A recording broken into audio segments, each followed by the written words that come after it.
Ya, selamat malam Bapak Ibu sekalian. Assalamualaikum warahmatullahi wabarakatuh. Selamat malam, ya. Semoga kita semua dalam kondisi sehat walafiat.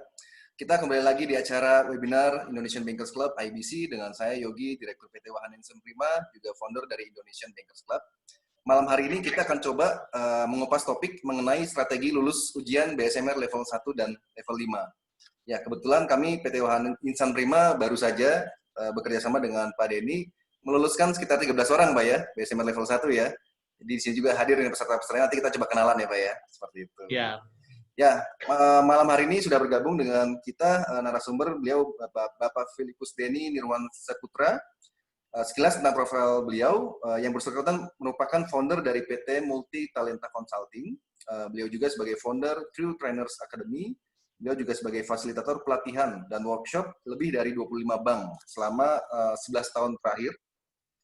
Dan malam hari ini kita akan coba mengupas mengenai beberapa hal, antara lain ada apa di balik sertifikasi manajemen risiko. Strategi apa yang harus kita lakukan agar lulus ujian BSMR level 1 sampai dengan 5? Apakah dengan memiliki sertifikasi manajemen risiko level 5 menjamin percepatan karir kita? Nanti mungkin Pak Denny akan coba sharing. Baik Bapak Ibu sekalian, agar acara kita dapat berjalan lancar, pastikan Bapak Ibu sekalian mematikan mic di sebelah kiri bawah sepanjang acara. Nanti kita akan buka sesi tanya jawab, kita akan lebih banyak diskusi di sana. Baik, Bapak Ibu, tanpa berlama-lama lagi, untuk waktu dan tempat, Pak Denny kami persilahkan. Silakan Pak Denny. Baik, terima kasih Pak Yogi. Baik, selamat malam Bapak Ibu semua. Selamat malam Pak Denny. Ya, salam kenal dari saya. Sudah dikenalkan ya sekilas oleh Pak Yogi. Bapak Ibu, jadi malam hari ini kita akan sebenarnya nih kita hanya bincang-bincang sederhana ya, kita bincang-bincang ringan, kita saling diskus. Saya mungkin akan sharing pengalaman saja sih, sharing pengalaman selama ini bagaimana terkait dengan sertifikasi risk management. Nah, yang selama ini terjadi, risk management memang di satu sisi merupakan satu keharusan. Tapi di satu sisi ini ada satu peluang ternyata. Dan ini sudah dibuktikan oleh banyak teman-teman yang selama ini ikut pembekalan. Nanti kita akan lihat. Saya coba sharing dulu, ada materi ringan untuk pengantar.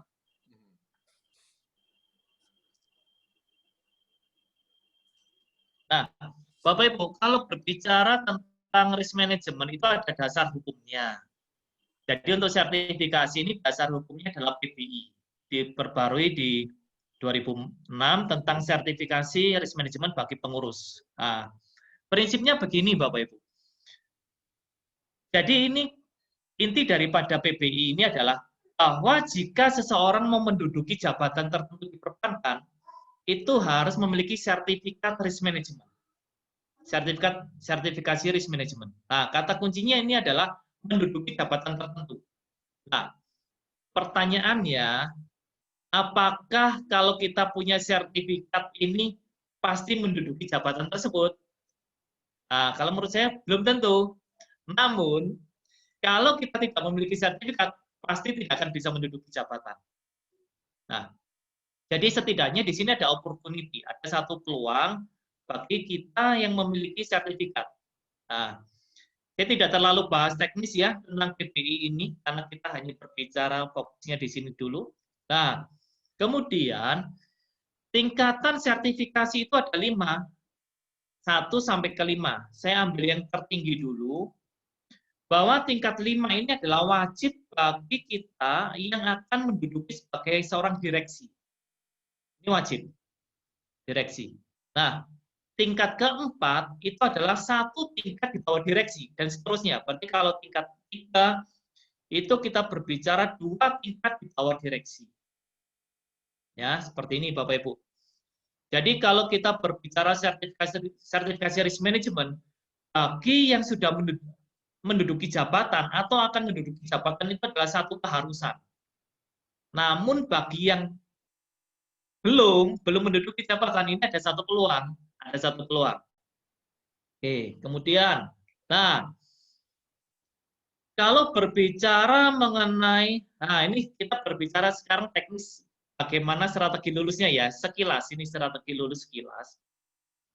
Bahwa pola pelatihan yang selama ini kami bawa, Bapak Ibu, bagaimana, jadi begini, kalau kita mau lulus, berarti ada satu tahapan ada beberapa tahapan yang harus kita lalui.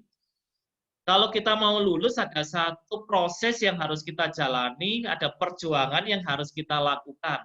Nah, untuk mempermudah perjuangan itu, maka selama ini kita desain pola pelatihannya itu kurang lebih ada 3 area. Dan beberapa teman yang bersama kita di tempat ini sudah nanti bisa bercerita sedikit. Jadi yang pertama adalah yang kami coba bawa adalah bagaimana membawa peserta itu memahami kerangka materi. Jadi selama ini kami tidak pernah menjanjikan peserta itu untuk lulus instan, Bapak Ibu. Jadi katakanlah pasti lulus tanpa banyak berjuang, tidak. Kami adalah yang pertama, apapun tingkatannya, kami akan membawa peserta itu untuk memahami kerangka materi terlebih dahulu. Mengapa kami bawa ke pemahaman kerangka materi? Karena ternyata risk management ini, itu Bapak Ibu mau jadi apapun, ini ternyata berguna. Katakanlah Anda mau berkarir di perbankan, ini sangat berguna. Kalau kita katakanlah mau buka usaha sendiri, ini juga sangat berguna. Anda mau jadi trainer, apalagi ini sangat berguna. Jadi yang kami bawa adalah memahami kerangka materi. Tujuan akhirnya bukan hanya Anda lulus, tetapi yang ilmu-ilmu yang kita pelajari di setiap tingkatan, ini dapat diaplikasikan di berbagai sisi kehidupan kita, Bapak Ibu. Jadi ini kita tidak hanya berbicara sekedar lulus ya, tidak. Tetapi ada begitu banyak manfaat yang dapat diterapkan. Nah, kemudian teknis untuk lulus yang berikutnya adalah kita akan melatih peserta dengan berbagai kombinasi latihan soal. Ada minimal 3 jenis soal yang kami lakukan. Soal yang pertama itu adalah soal untuk memberikan landasan fondasi dulu. Untuk memberikan fondasi yang kuat mengenai pemahamannya. Pemahaman materi. Kemudian, kami akan latih para peserta itu dengan soal yang berhubungan dengan jebakan. Karena dalam ujian ini ada begitu banyak jebakan soal, bagaimana cara mengenali jebakan, dan bagaimana cara menghindarinya. Nah, yang ketiga, itu adalah kita lakukan latihan dengan soal yang se-update mungkin dengan soal ujian. Update mungkin. Nah, ini yang tahapan yang kedua. Yang ketiga adalah Bapak Ibu, kita selalu berusaha memahami kondisi psikologis daripada peserta. Kemampuan menyerap materi antara satu peserta dengan peserta yang lain pasti berbeda. Dan kami akan membuat satu tailor-made. Jadi dan seringkali kami harus mendesain untuk satu pribadi dengan pribadi yang lain itu desainnya berbeda. Tergantung kemampuannya. Termasuk dengan lingkungan pendukungnya. Nah, ini pola-pola secara umum. Kalau ini bisa dipadukan, saya rasa para peserta, Anda semua untuk lulus ujian itu bukan merupakan hal yang sulit. Kalau ditanya apakah mudah jalannya, saya jawab belum tentu. Karena ada satu proses, ada satu perjuangan. Tetapi saya katakan dan saya pastikan, kalau kita mampu melalui tahapan yang kita desain, kita akan bisa lulus dengan nilai yang memuaskan, Bapak Ibu.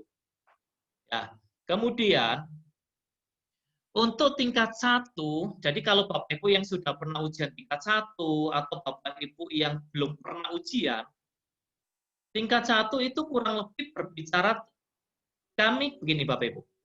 Dalam mempersiapkan para peserta ujian, hampir kami tidak pernah berbicara pelatihan itu adalah dari slide ke slide atau dari satu bab ke bab yang lain. Katakanlah gini, kita hanya membahas bab 1, kemudian berurutan bab 2, berurutan bab 3. Kami tidak lakukan itu terlebih dahulu. Mengapa? Karena level 1 sampai level 5, itu rata-rata adalah bab 1 sampai bab terakhir, itu adalah materinya banyak overlapping. Jadi yang pertama kali kami lakukan itu adalah membuat satu kerangkanya dulu, inti daripada materi setiap level. Nah, untuk level 1, intinya adalah yang pertama berbicara mengenai filosofi risk management. Filosofinya.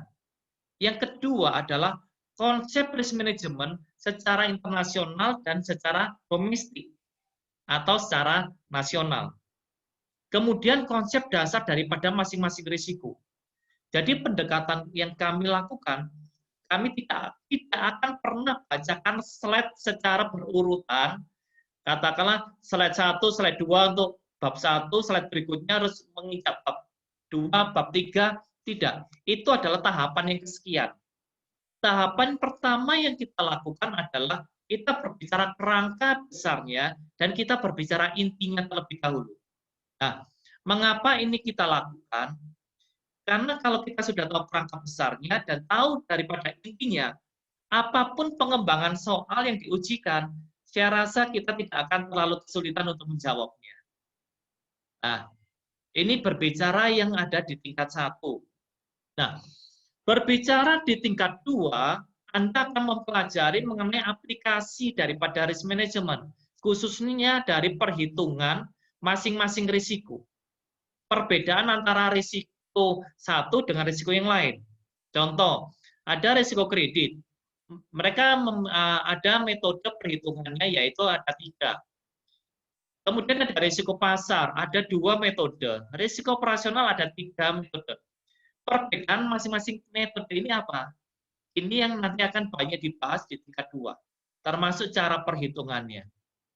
Nah, kemudian di tingkat 3, ini hanya berbicara mengenai konsep dasar daripada masing-masing metode perhitungan, kemudian konsep dasar pengungkapan, kemudian nanti di satu titik kami bawa Anda memposisikan diri sebagai seorang supervisor, atau kalau sekarang kita UJK ya. Nah, jadi kami tidak bawa Anda untuk hafal dulu, tapi kami bawa Anda untuk posisinya sebagai supervisor. Mengapa? Pada saat di tingkat 3, pada saat kita mampu berdiri sebagai seorang supervisor, sudut pandang sebagai seorang supervisor, itu sudah 50% Anda menguasai 4 bab. Jadi 4 bab tanpa Anda membaca, Anda sudah menguasai 50%, Bapak Ibu. Pada saat kita mampu berdiri di sisi yang tepat sudut pandang sebagai seorang supervisor. Jadi kami tidak akan pernah bawa Anda untuk hafalan dulu, tidak. Karena kalau hafalan itu ada proses yang itu masalah sederhana, sangat sederhana. Namun sudut pandang daripada tingkat 3 ini yang harus kita dapatkan. Nah, untuk tingkat 4 dan 5, itu adalah 75% berbicara soal kasus. Jadi untuk tingkat 4 dan 5, kami bawa Anda adalah sebagai seorang problem solver. Bagaimana kita memecahkan masalah dari sudut pandang seorang direksi, dari sudut pandang seorang komisaris, bahkan dari sudut pandang seorang supervisor. Jadi ini semakin lengkap daripada kalau yang tahap ketiga ini kan hanya dari seorang supervisor.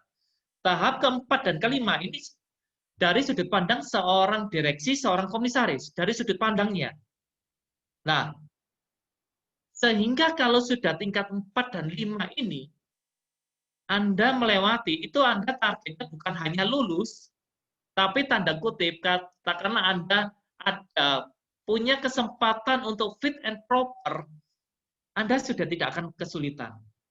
Karena sudah memiliki sudut pandang yang kompleks di sini. Nah, ini 75% berbicara kasus. Dan 25% hanya berbicara teori, Bapak Ibu. Ini berbicara tingkat 4 dan 5. Nah, saya tidak perpanjang ya, karena kita akan didiskusi saja. Nah, prinsipnya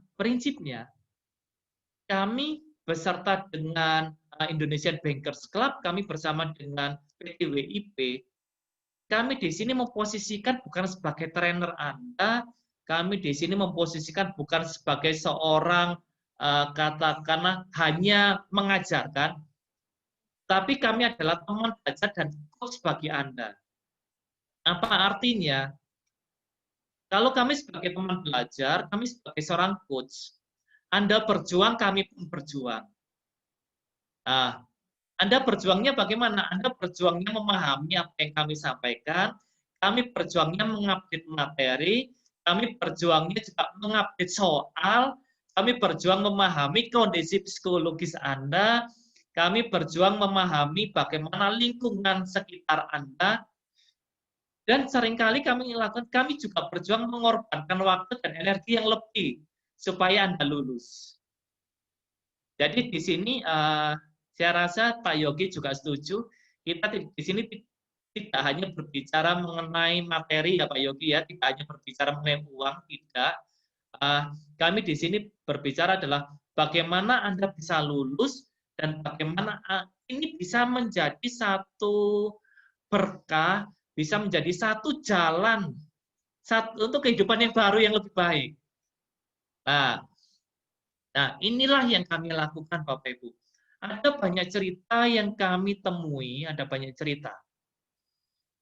Dari sekian banyak kasus, saya cerita dua dulu saja. Ada satu customer service di salah satu bank pemerintah daerah, customer service ini di kantor Capem, kantor kas. Dia kantor kas, kemudian si customer service ini bertanya kepada saya, Pak Denny, bagaimana ya caranya saya supaya tidak hanya seperti ini, tidak hanya berbicara seperti ini. Saya cuma katakan, Anda memang mau berjuang atau tidak?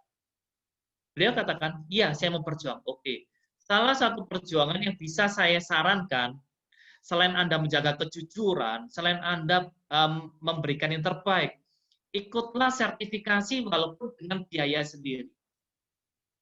Nah, kemudian untuk sertifikasi ini, untuk surat menyurat, katakanlah untuk sertifikatnya itu alamannya di mana? Jatuhkan ke kantor. Jangan dijatuhkan ke rumah, jatuhkan ke kantor. Itu yang dilakukan sendiri, itu untuk tingkat 1 dan tingkat 2, Bapak Ibu. Tingkat 1 mungkin tidak terlalu dilihat, tingkat kedua sudah mulai dilihat oleh kantor pusat. Pada prinsipnya 3 bulan setelah tingkat 2 ini lulus, si customer service ini ditarik ke kantor pusat, kepangkatannya dinaikkan 2 pangkat, dan ditarik ke bagian diklat. Sekarang menangani SDM. Informasi terakhir sekarang menangani SDM. Dan akhirnya diikutkan ujian dengan biaya kantor untuk tingkat 3. Nah, ini yang pertama. Yang kedua, ini kasus yang baru terjadi di salah satu bank di Jakarta. Waktu itu ikut kelas saya di level 1. Ikut level 1, kami bertemu. Kemudian, Pak Denny, ini kalau menunggu level 2 ini terlalu lama. Saya katakan, Pak, ikutlah level 2. Walaupun Bapak dengan biaya sendiri, saya support sepenuhnya. Masalah materi, masalah soal, masalah pendampingan, saya support semua. Singkat cerita, beliau ikut biaya sendiri level 2. Tidak lama setelah level 2, terjadi kekosongan di wakil kepala divisi. Terjadi kekosongan, beliau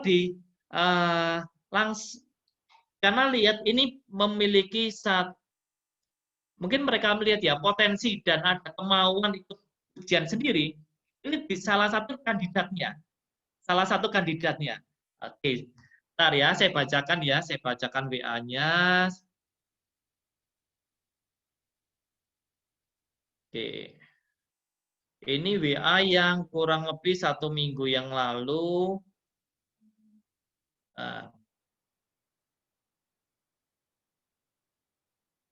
Ini ya, beberapa. Ini 28 Juli.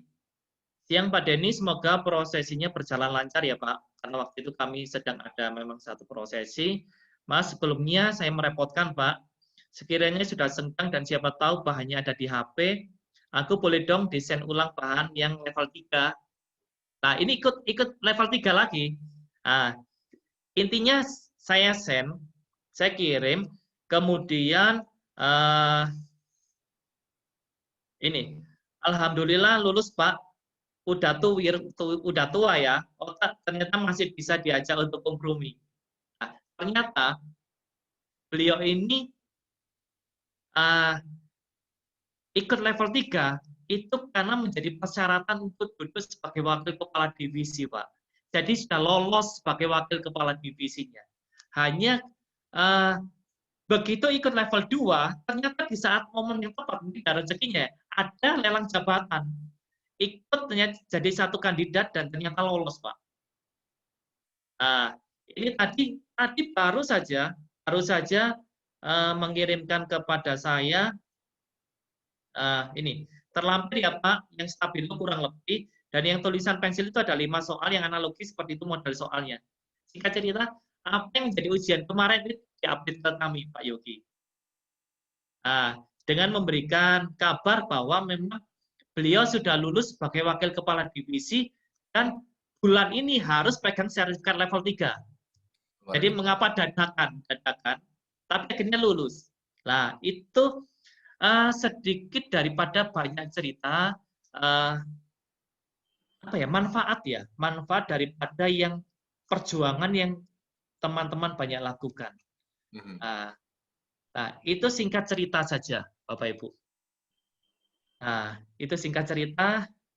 Jadi sekelumit daripada yang pengalaman yang kami alami dan pengalaman yang sudah pengalaman dari teman-teman ya. Sekelumit dari sekian banyak Pak Yogi. Boleh Pak Denny. Ya. Nanti mungkin kita bisa sambil lebih banyak diskusi ya Pak ya. Nanti teman-teman Betul Pak, iya. barangkali yang pernah mengalami keajaiban-keajaiban seperti tadi atau mungkin peluang-peluang justru datang setelah sertifikasi, mungkin kita bisa coba diskusi satu persatu.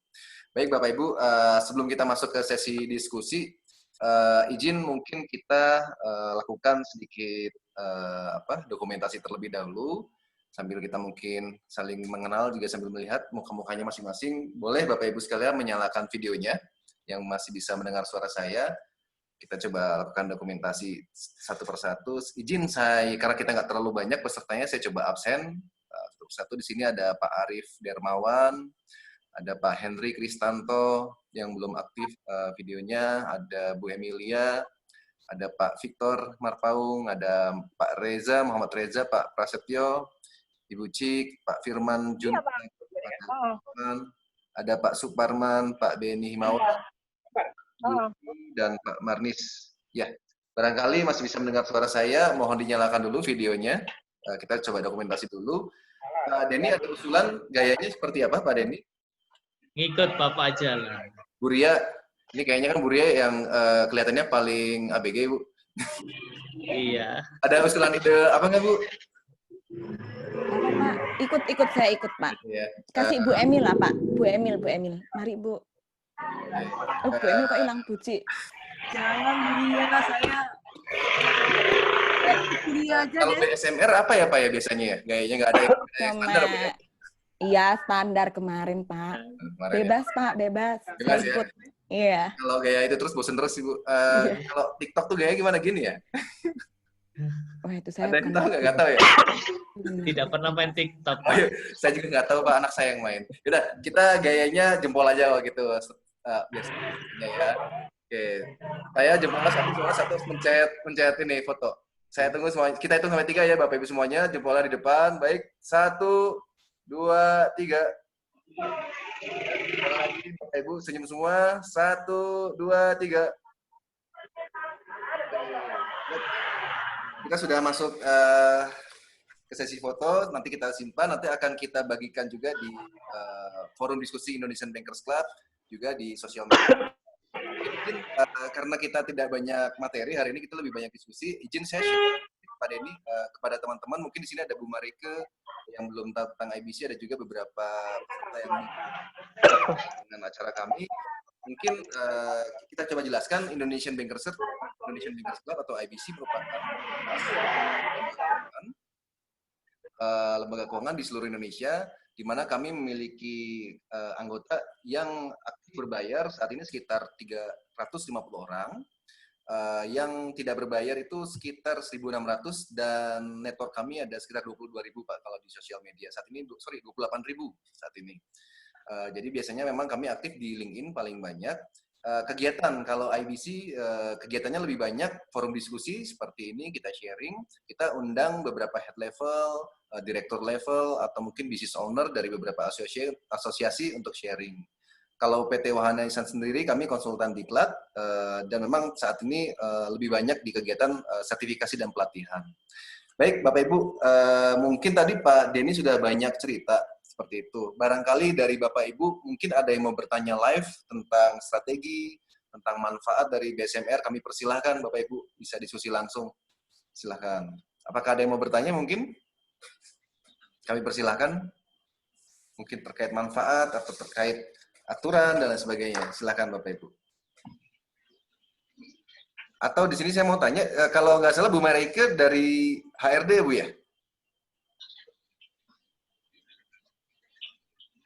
Iya Pak, saya dari bagian diklat. Oh, dari bagian diklat ya Bu ya? Di bank itu berarti BUMD Bu ya? Iya, BUMD. Ya, itu kalau di sana itu sama mungkin ya Bu ya? Biasanya semuanya wajib memiliki manajemen risiko ya Bu ya? Untuk level-level tertentu ya? Iya, untuk level-level tertentu wajib memiliki sertifikasi manajemen risiko. Betul, betul. Kira-kira ada yang mau ditanyakan Bu dengan Pak Denny terkait dengan mungkin strategi atau jadwalnya Pak Denny mungkin?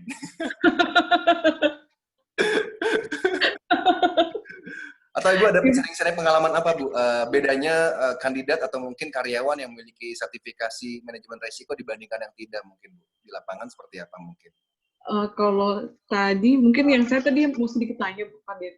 Kan kalau di PBI itu kan untuk level tertentu, contohnya di bagian sporting, taking unit ya, kalau nggak salah ya. Itu kalau di PBI itu kalau nggak salah maksimal hanya level 1. Artinya bahwa kepala divisi yang memegang support taking unit, artinya tidak wajib untuk memiliki sertifikat level 2, 3.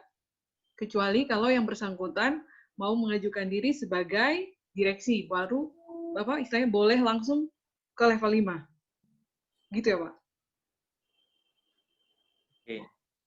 Jadi gini, prinsipnya kalau ada dua pendekatan yang selama ini dilakukan.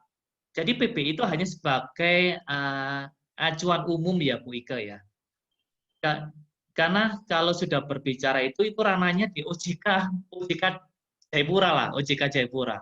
Nah, prinsipnya kalau sudah kepala divisi itu satu tingkat di bawah direksi. Pertanyaan ini, direksi Bank Papua itu kan level 5 Bu. Level 5 ya? Ya, level 5. Karena kemarin ada calon direksi juga sedang persiapan ujian level 5 kan di sana.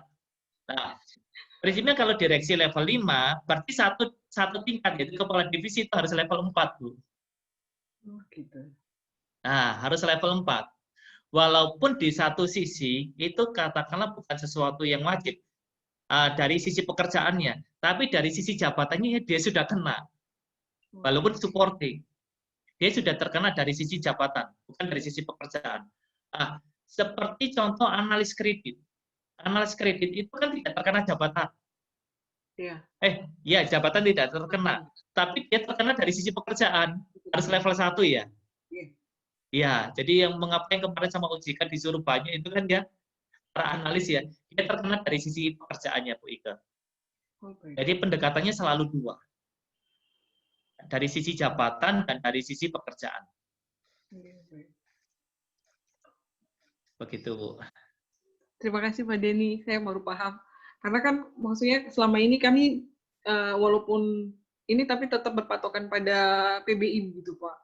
Jadi mungkin tidak melekat pada pada jabatan tapi pada pekerjaan. Jadi ada dua pendekatan. Iya, betul. Saya paham Pak, makasih. Sama-sama Bu Ike. Ya, silakan Bapak Ibu. Mungkin di sini kemarin ada yang baru saja lulus dengan kelas kita. Di sini ada Bu Emilia, ada di sini tadi ada Bu Cik. Barangkali ada yang mau testimoni atau mungkin mau bertanya kembali terkait dengan BSMR. Bapak Ibu silakan. Pak Denny, kemarin saya lihat untuk requirement compliance and risk management itu Ya. hanya staff aja dia butuh level 2. Itu minimum dari BI-nya atau gimana? Karena tadi Bapak bilang untuk kredit analis cukup level 1 aja. Jadi begini, kalau secara seperti yang tadi Puji, kalau untuk jabatan, kalau staf itu mungkin tidak kena dari sisi jabatan ya. Namun dari sisi pekerjaan, rata-rata memang kalau untuk staf risk management itu harus level 2 memang. Dari sisi jabatan. Mengapa? Karena risk management, staf risk management ini, dia yang sebetulnya salah satu yang bertugas untuk mengelola risiko. Jadi dia harus paham terlebih dahulu. Jadi memang ya seperti itu, Bu. Jadi minimal memang level 2 selama ini. Jadi tingkatannya tuh lebih di atas dari kredit analis ya Pak ya? Untuk pemahaman resiko ini ya? Ya, karena dia masuk yang SKMR kan. Dia masuk SKMR ya, Satuan Kerja Manajemen Risiko. Oh Satuan iya, Kerja dia yang Manajemen Risiko. mengelola resikonya Karena ya? dia mengelola risikonya. Ya, oke, terima kasih. Gitu. Mungkin ada yang mau cerita pengalaman yang habis lulus kemarin dulu, Pak Yogi? Boleh, boleh. Mungkin ada yang mau sharing yang kemarin baru lulus level 1 Pak, Emilia. saya mau tanya lagi Pak. Silakan, Puji. Saya dulu kan pernah di kredit analis Pak. Ya. Kemudian karena tapi dulu masih senior supervisor lah, masih senior staff. Kemudian saya juga pernah di analis budget and process analis di oil and gas. Nah, kemudian saat ini saya di manufaktur. Nah, saya ingin kembali ke bagian compliance and risk atau credit analis ini. Ya. So far selama ini banyak reject karena memang saya dulu belum pernah ada sertifikasi karena waktu dulu itu sekitar tahun 2009 kalau nggak salah itu masih baru peraturan BI. Jadi masih berlaku di bos-bosnya gitu loh, masih. Ya. Jadi masih belum sampai ke senior staff lah. Nah, kalau misalkan ini target fokus untuk jangka menengah dan jangka panjang nih Pak. Kebetulan saya ingin kembali di financial itu. Nah, ini apakah worth it atau tidak untuk manajemen resiko? Saya cukup mau ambil level 2 dulu aja gitu. Menurut Bapak gimana? Nah, ini tuh the point ini. Jadi prinsipnya begini, ini pengalaman saya pribadi ya. Jadi gini, saya cerita pengalaman sedikit. Saya 2003 dulu masuk ke perbankan itu sebagai junior staff operasional di kantor Capem. Di 2003 akhir. Nah, 2012, jadi selama 9 tahun, jadi di Oktober 2012 saya keluar dari perbankan dengan posisi yang sebetulnya itu mau dipromosikan jadi kepala divisi risk management. Namun di sana saya mengambil itu di persimpangan, saya mau berkarir di bank ataukah saya mau mengambil jalan yang sesuai passion saya, seperti saat ini. Akhirnya memilih passion. Nah, pengalaman selama 9 tahun itu begini, Buci, prinsipnya. Kalau Buci katakanlah membidik satu jabatan, di sana dengan mempersyaratkan level 3, saya sangat tidak sarankan Ibu masuk dengan level ini. Kalau persyaratannya tadi level 2 ya, level 2, saya sangat tidak sarankan Ibu masuk dengan membawa sertifikat level 2, saya tidak sarankan. Mengapa? Karena berarti Ibu masuk dengan posisi rata-rata. Jadi yang saya sarankan, kalau persyaratannya yang Ibu bidik itu adalah standarnya level 2, Ibu masuk minimal dengan level 3. Ibu masuk. Nah, apakah worth it? Saya katakan itu sampai hari ini, pemegang sertifikasi dengan katakanlah level 3 itu masih nilai jualnya tinggi. Masih level tinggi. Nah, terlihat dari mana? Ini kurang lebih kalau 1 bulan ini kan kurang lebih saya pribadi itu kan kurang lebih ada 5 kelas Pak Yogi. 5 kelas untuk pembekalan. antara 3 sampai 6 kelas lah, kurang lebih 1 bulan. Itu rata-rata adalah level 1, itu jumlah pesertanya jauh lebih banyak. Semakin kedua, semakin ketiga, semakin keempat, itu semakin sedikit. Nah, itu menunjukkan bahwa semakin tinggi posisi pemegang sertifikat level semakin tinggi, itu ternyata jumlahnya semakin sedikit. Dan itu kesempatan berarti kita untuk meningkatkan nilai jual di sana, Puji. Jadi kalau Ibu ingin masuk ke perbankan, terus membidik dengan level 2 saja, itu kemungkinan Ibu akan bisa bersaing hanya di level staff. Mengapa? Karena staff itu kan pegangnya level 1 nih, pegang level 1. Ibu masuk level 2, hanya 1 tingkat, di atas staff. Tapi kalau Ibu membidik sudah supervisor, di mana yang pegang level 2, mau tidak mau kita harus 1 tingkat di atas mereka. Nah, begitu, Puji.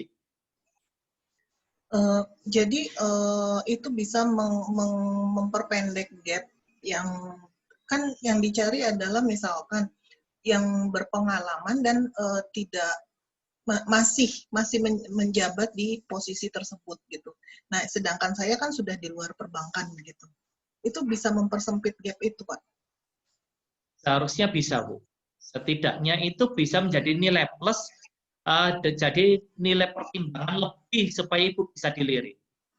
Nah, cuma begini Bapak Ibu saya katakan, sertifikat risk management ini bukan satu-satunya jalan masuk ya. Tapi ini adalah salah satu jalan masuk dan ada dasar hukumnya, ada PBI-nya. Ini yang untuk mempercepat untuk dilirik. Nah, mempercepat dilirik. Nah, namun bukan satu-satunya, masih ada yang lain. Nah, tetapi setidaknya ini bisa menjadi bargaining position yang cukup. Jadi yang cukup. Nah, contohnya begini. Beberapa waktu yang lalu ada 2 tawaran yang masuk kepada saya. Padahal saya meninggalkan dunia perbankan sudah 2012. Ditawari menjadi kepala divisi salah satu bank. Jadi ada kepala divisi risk management kosong. Itu ditawarkan, cuma karena saya tidak berminat masuk ke bank lagi, saya dengan mohon maaf, saya tidak memasuki tawaran tersebut. Yang kedua adalah beberapa saat sebelum pandemi, ada jabatan komisaris Pak Yogi. Komisaris salah satu bank, jadi saya ditawarin juga, mau tidak? Jadi kebetulan ini dengan ownernya. Jadi mau tidak masuk? Kembali lagi karena saya tidak mau masuk ke perbankan, saya mengikuti jejaknya Pak Yogi saja. Ya, akhirnya saya tidak ambil kesempatan itu. Bukan karena, tapi setidaknya gini, mengapa mereka melirik saya yang katakanlah saya masih muda, padahal banyak yang lebih senior, banyak yang lebih pengalaman. Ya, ternyata berbicara tentang kedewasaan, kedewasaan pengelolaan risk management, bukan hanya sertifikat ya, kedewasaan pengelolaan risk management, itu saat ini sangat dibutuhkan Bapak Ibu untuk mengelola di perbankan. Nah, jadi kalau seperti Ibu datang bukan hanya membawa sertifikat, tapi Ibu datang juga membawa kedewasaan Ibu tentang pemahaman atas risk management. Nah, sama seperti yang di kelas kita kemarin ya Bu Ci, kan kita tidak hanya berbicara teoritis ya, tapi kita berbicara sampai kerangka, sampai hal yang mendasar. Itu yang bisa Ibu bawa masuk ke sana. Namun karena Ibu baru level 1 ya, mungkin kerangkanya baru kalau rumah ada bangunannya mungkin belum ada perabotnya.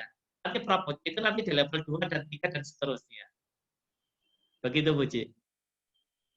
Itu bagi dari kacamata bank itu sudah mampu membuktikan ya Pak ya untuk kedewasaan mengenai risk management ini.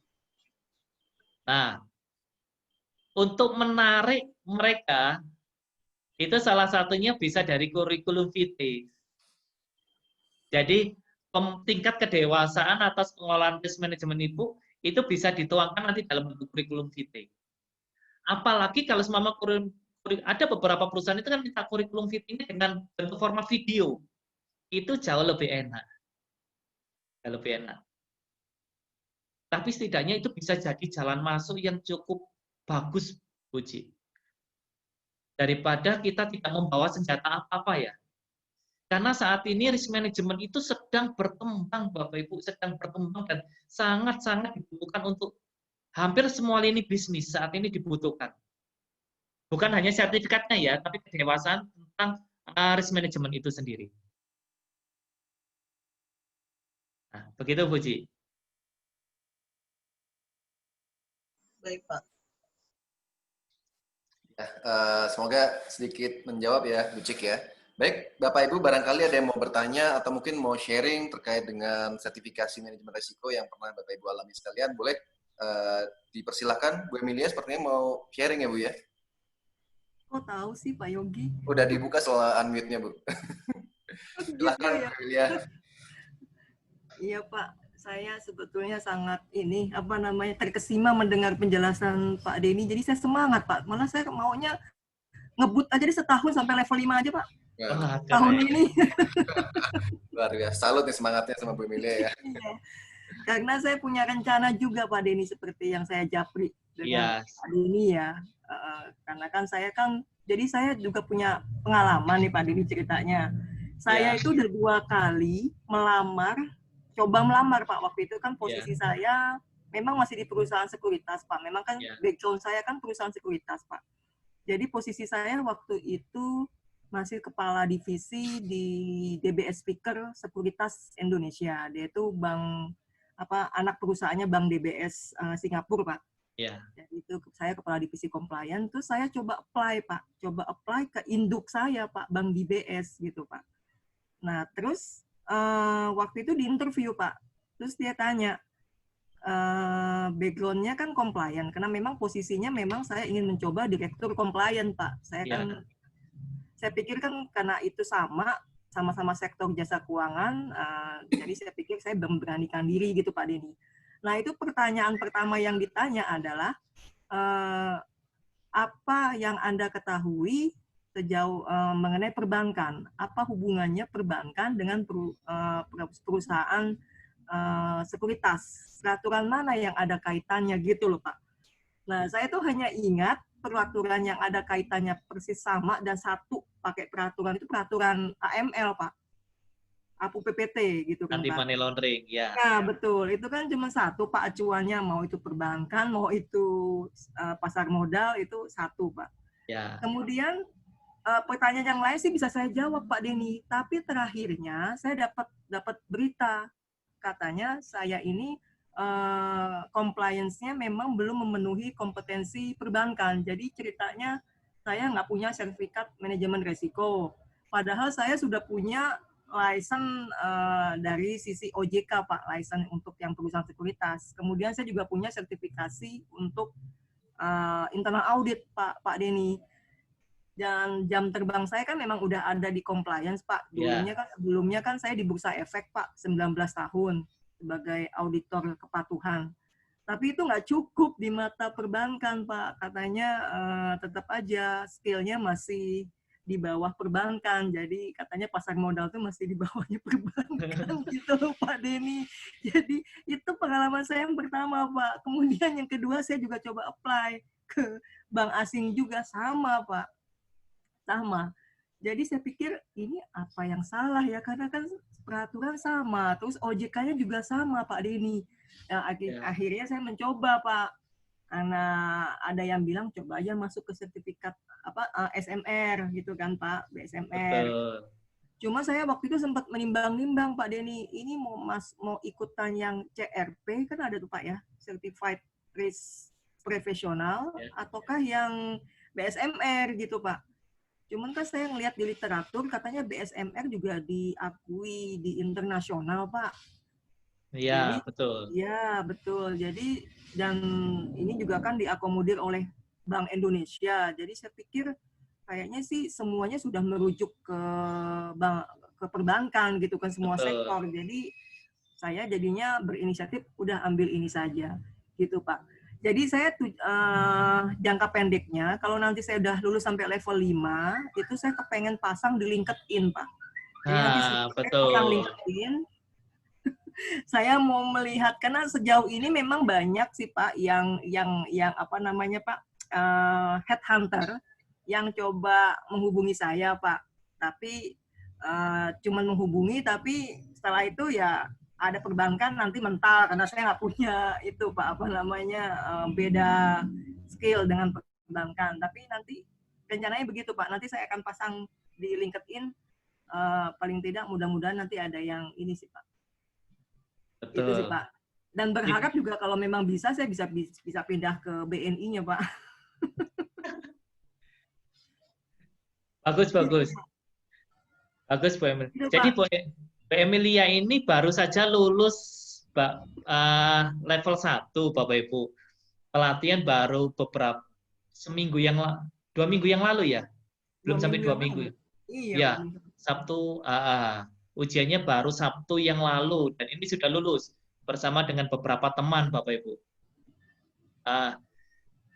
Dan hebatnya, Bapak Ibu, hebatnya Bu Emilia, Bu Ria, di sini terus ada Bu Ji, ada Pak Prasetyo. Ini Pak Prasetyo ini dosen di Madura. Ini beliau ikut ujian ini dengan biaya sendiri. Dengan biaya sendiri, kami pelatihannya online. Jadi memang setelah waktu masa pandemi ini kami semua pelatihannya online, Bapak Ibu.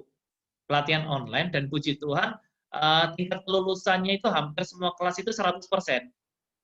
Ternyata pelatihan tatap muka, offline atau online itu ternyata hasilnya bisa dibuktikan sama ya, Bu Ria, Bu Emilia, Bu Ji, Pak Prasetyo? Sama, Pak. Ya, ternyata efektif juga. Nah, bagus, bagus, Bu Emil, bagus. Ibu teruskan perjuangannya ya. Saya yakin kalau kita Ibu sudah berjuang, Tuhan pasti melihat perjuangan Ibu nanti.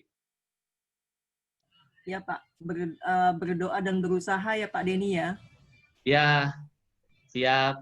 Nanti dipastikan untuk level berikutnya, nanti ketemu saya saja ya, Bu ya. Biar sinkron dengan yang level 1 ya. Iya, Pak. Pasti, Pak. Sampai saat ini saya masih menghafal kok, Pak. Masih menghafal dan membaca kembali. Saya kepengennya tetap menempel gitu loh, Pak. Bagus, bagus. Ya, supaya sinkron nanti ya, proses betul. pembelajaran sinkron. Betul, Pak. Cuman gini, Pak Denny, kemarin kan sempat ada meeting internal, Pak, di kantor. Ya. Terus membahas masalah ada isu di transaksi kita. Kemudian saya pada saat meeting ngomong masalah high frequency gitu Pak, low impact gitu Pak. Saya langsung ngomong, terus kaget Pak, ini orang-orang yang mendengar di meeting itu Pak. Terus langsung ada yang ngomong, loh ngomong-ngomong Bu Emil ikutan itu ya SMR ya? Iya. Kok ikut yang perbankan? Kan kita kan perusahaan sekuritas kata teman-teman. Ya nggak apa-apa, dulu ini kita bisa terapkan kok, sama kok. Terus akhirnya berkatanya tuh Pak Denny, pengajarnya siapa? Ya saya kasih tahu aja, pengajarnya Bapak Filipus Denny. Saya pakai vendor, pakai konsultan namanya PT Wahana ya Pak ya. Pimpinannya Pak Muhammad Yogi. Nah mereka ngomongnya oh begitu. Nah itu sepertinya celah tuh Pak. Nanti kalau saya nanti ada lulus lagi, mungkin banyak Pak yang ikutan nanti Pak. Insya Allah ya Pak ya. Kalau masalah itu urusan dengan Pak Yogi nanti. Siap. Iya Pak Denny. Promosi Pak. Luar biasa. Semoga ini yang penting nanti tadi mungkin Pak Denny kan Bapak banyak peluang yang datang tapi mungkin karena passion belum diambil lah Pak. Mungkin nanti peluangnya boleh dibagi-bagikan ke yang lain ya Pak ya. Boleh. Ya, kalau sudah gini nanti kita bisa bagi Pak Yogi. Ya, seperti itu. Iya. Baik, Bapak Ibu barangkali ada yang mau bertanya atau sharing kembali, silakan kami persilakan. Kita masih ada waktu sekitar beberapa menit lagi, 10 menit lagi. Oke Pak, boleh ya saya sharing Pak Yogi? Oh, boleh Bu Ria. Sambil saya tanya, Pak Denny, apakah BSMR antara bank dan multifinance itu berbeda? Ya, mungkin kalau orang multifinance sangat jarang ya ngambil sertifikasi ini. Betul. Saya sempat sambil ngisi ini saya memang sempat mau sertifikasi, saya hampir sama ya kayak Bu Emilia gitu. Kalau untuk sertifikasi dari OJK kan kami pegang, cuma lagi-lagi kalau bank kami nggak pegang. Pada saat saya nanya BSMR itu ada aneh ya di multifinance, ngapain ikut BSMR? Tapi menurut saya lagi pandemi, kondisi seperti ini, mungkin risk lebih penting ya. Dan itu yang saya mau tanya, memang ada beda ya Pak antara BSMR-nya untuk multifinance dan bank? Itu yang pertama. Kedua, setiap sekali saya nanya BSMR, saya pasti emang mau jadi direktur. Bukan, saya bukan mau jadi direktur, tapi saya mau tanya karena mau tahu sebenarnya apa sih yang perbedaan perbankan. Nah, itu sih Pak Denny, apakah ada perbedaannya gitu antara BSMR bank dan multifinance? Baik, baik Bu Ria. Jadi begini, saya mau tanya dulu, Ferdi. Katakanlah Bu Ria ikut ujian sertifikasi ini, ingin lulus ataukah ingin ilmunya, Bu? Atau dua-duanya? Kalau saya sih ingin ilmunya sih Pak sebenarnya, karena pada saat teori kemarin akhirnya kan banyak yang terpakai ya Pak, dengan Betul. pengalaman saya yang di multifinance. Ya, Akhirnya saya banyak yang kepakai, yang notabene sebenarnya perbankan dan multifinance tuh sangat beririsan. Mungkin betul, hampir betul. produk yang saya pegang itu adalah produknya banking. Dari Ya, saya sentuhannya mungkin sama mikro yang pertama, yang kedua kalau pada saat saya pegang leasing atau alat berat, saya akan sentuhan sama corporate, Pak. Jadi itu yang saya rasain ya, Pak, dan pada saat kemarin level 1 tuh saya akhirnya tahu harusnya kalau corporate saya ngeliat customer-nya begini. Sedangkan selama ini karena posisi saya adalah dulunya di marketing di cabang, kemudian saya jadi kepala cabang, dan terakhir memang saya pegangnya divisi multiguna sih Pak, lebih ke arah refinancing. Nah ini pada saat itu harusnya pada saat saya pegang leasing, saya harusnya ke kiri gitu. Itu ya, sih Pak Denny, mungkin pengalamannya memang banyak ilmunya sih Pak. ya. Oke, bagus. Jadi begini, ini seperti yang kami desain selama ini, pengalaman. Jadi saya mulai masuk dunia pelatihan risk management itu di awal 2009, Bapak Ibu. Jadi ini sudah tahun yang ke-11. Jadi yang kita bawa itu adalah bagaimana Anda bukan hanya sekedar lulus. Kalau sekedar lulus itu kan yang penting lulus, dapat sertifikat, sudah selesai. Selesai tidak. Kami adalah yang intinya adalah masalah ilmu. Lulus itu adalah bonusnya. Lulus itu ada bonusnya. Tapi yang utama itu adalah ilmunya. Jadi contoh begini. Katakanlah Bu Ria ini membawa pisau ya. Pisau ini bisa Ibu gunakan untuk apa, Bu Ria? Satu untuk memotong sayuran, yang kedua Potong bisa buat sayuran. bunuh orang, macam-macam ya Pak pisau ini ya. Ah, intinya macam-macam ya. Nah, Iya. sama seperti risk management. Kalau kita berbicara risk management, untuk lulus bisa, bisa.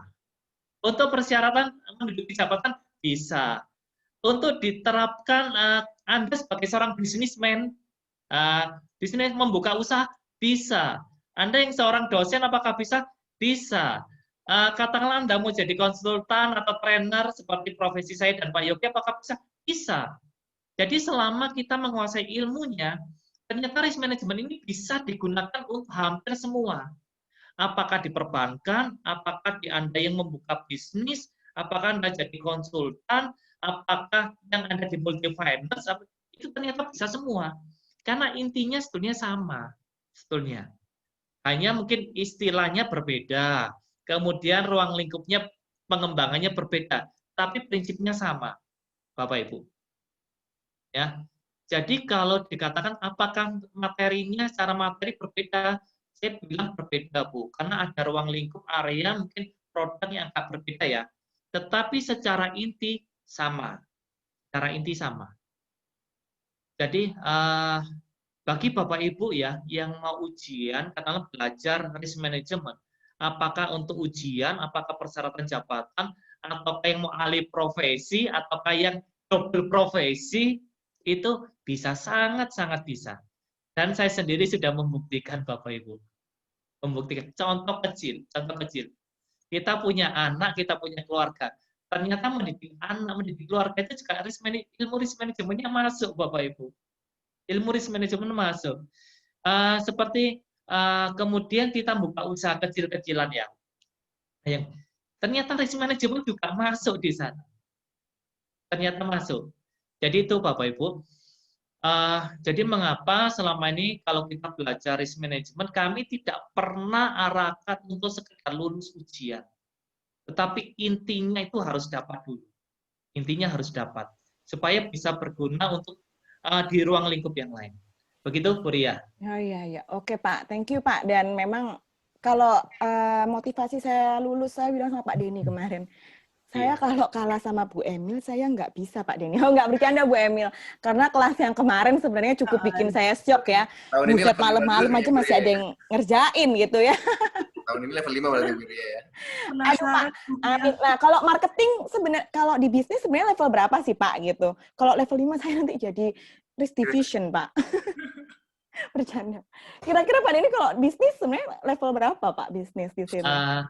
Kalau saya lihat, begini Bu, pada saat Ibu sudah di posisi yang level yang lebih tinggi, Oke. pada saat Ibu berbisnis dengan bank, Oke. menghadapi direksi, bahasa Ibu berbeda, sudah bahasa yang level 5, Ibu datang dengan sertifikat level 5, Ibu dihargai dengan posisi Ibu di level 5. Dianggap setara, Bu. Jadi bargaining position Ibu pasti akan lebih kuat. Daripada Ibu datang dengan bahasa hanya level 1. Berbeda. Nah, jadi itu gunanya banyak sekali. Jadi sertifikat itu bukan hanya sertifikat, tapi ilmu di balik sertifikat tersebut. Oke Pak Denny, bener ya Pak ya. Memang sih ya itu sih Pak pengalamannya. Yang kedua ya memang PBI itu kan ngaturnya hanya bankingnya saja, tapi nggak ke anak perusahaan ya Pak ya. Terus anak perusahaan harusnya kan kalau di dunia keuangan mungkin bisa diatur dalam edit value-nya banyak sih. Sebenarnya mungkin saya nanti kasih masukan ke perusahaan. Kalau di multi finance kan yang kita hadapi hari ini pasti masalah collection, masalah risk gitu ya. Pengelolaan kantor cabang dan sebagainya. Ya mungkin karena belum dibekalin gitu ya, seperti di mana di perbankan kan dipersyaratkan ya Pak Denny ya, gitu. Ya, betul. Nah, itu sih Pak ya, mungkin belum. Dan kami kan kalau multi finance ini agak aneh, induk kami sebenarnya kemana gitu ya. Bahwa kami adalah sektor keuangan, kalau kami ke OJK ya cukup general, tapi kalau kami ikut ke PBI, kami tidak diatur dalam PBI. Nah, kurang lebih sih seperti itu sih Pak. Mungkin memang belum tenar ya di dunia multi finance. Itu aja Pak sharing saya. Thank you Pak Denny, Pak Yogi, sama yang Ibu Emil yang memotivasi saya untuk pokoknya harus lulus sama nilai saya harus tinggi Ibu. Tapi tetap tinggi Ibu lah, tenang Bu. Saya hormat senior Ibu. Thank you Pak. Saya masih kalah juga Bu Ria, tadi kan ada yang 100 itu kan. Oh iya Pak Bagja 100. Oke, thank you Pak. Terima kasih Bu Ria. Ya Pak Denny, ini ada penanya offline, dia tidak bisa online karena mic-nya sedang rusak. Di sini Pak Fauzan, kalau tidak salah Pak Fauzan ini sekarang di peer-to-peer lending Pak, di peer-to-peer lending alami kalau tidak salah ya. Mohon maaf izin bertanya di sela-sela testimoni ya Pak Denny, untuk case saya kebetulan BSMR-nya akan expired bulan depan. Ini better saya ikut refreshment atau perpanjangan atau ikut persiapan ujian level berikutnya saja. Hatur nuhun Pak Denny. Bagaimana tanggapannya Pak Denny? Ini masalah pilihan ya Bapak ya. Jadi sebetulnya kalau ingin meningkatkan level, untuk meningkatkan nilai jual, kemudian ada kesempatan, ada termasuk masalah biaya dan semua memungkinkan, saran saya lanjut saja Pak. Saran saya lanjut. Karena begini, seperti yang saya pribadi alami, hari kita di depan itu kita tidak akan pernah tahu kita akan menemukan rezeki apa, ada peluang apa di depan. Saat kita bisa menyiapkan diri kita lebih, itu saat kita menemukan ada peluang, kita langsung masuk, tidak perlu menunggu lagi. Nah, namun kalau jika tidak memungkinkan, ya mungkin refreshment dulu Bapak. Tapi kalau saran saya yang pertama, kalau memang memungkinkan, lebih baik maju dulu. Nah, apakah sertifikat itu akan terpakai atau tidak? Saya katakan cepat atau lambat pasti terpakai. Pasti terpakai. Karena usaha itu tidak akan jauh daripada hasil yang akan kita terima ya. Jadi kalau prinsip hidup saya tidak mengejar hasilnya dulu, tapi kita akan berusaha dulu. Karena kita tidak tahu hari besok ini akan hujan ataukah akan panas. Tapi saat kita menyiapkan kondisi panas ataupun hujan, kita sudah siap. Saat hal itu terjadi, kita akan ya maju selangkah dibanding yang lain. Begitu. Begitu Pak Fauzan. Ya, mungkin. Semoga terjawab Pak Fauzan ya. Tapi tetap menyimak Mbak seperti Pak Fauzan. Ya Bapak Ibu, apakah ada yang mau bertanya? Nah, ini setuju sekali Pak Denny, benar-benar penuh dengan inspirasi. Malam Pak Yogi, Pak Denny. Oh baik Pak Denny. Pak Benny, ya malam Pak Benny. Apa kabar? Baik Pak Benny, selamat ya Pak. Saya sebenarnya mau bertanya Pak. Ya. Mau bertanya tapi tadi sudah terjawab tadi barusan di pembicaraan terakhirnya Pak Ya, Pak Fauzan. Denny. Ya.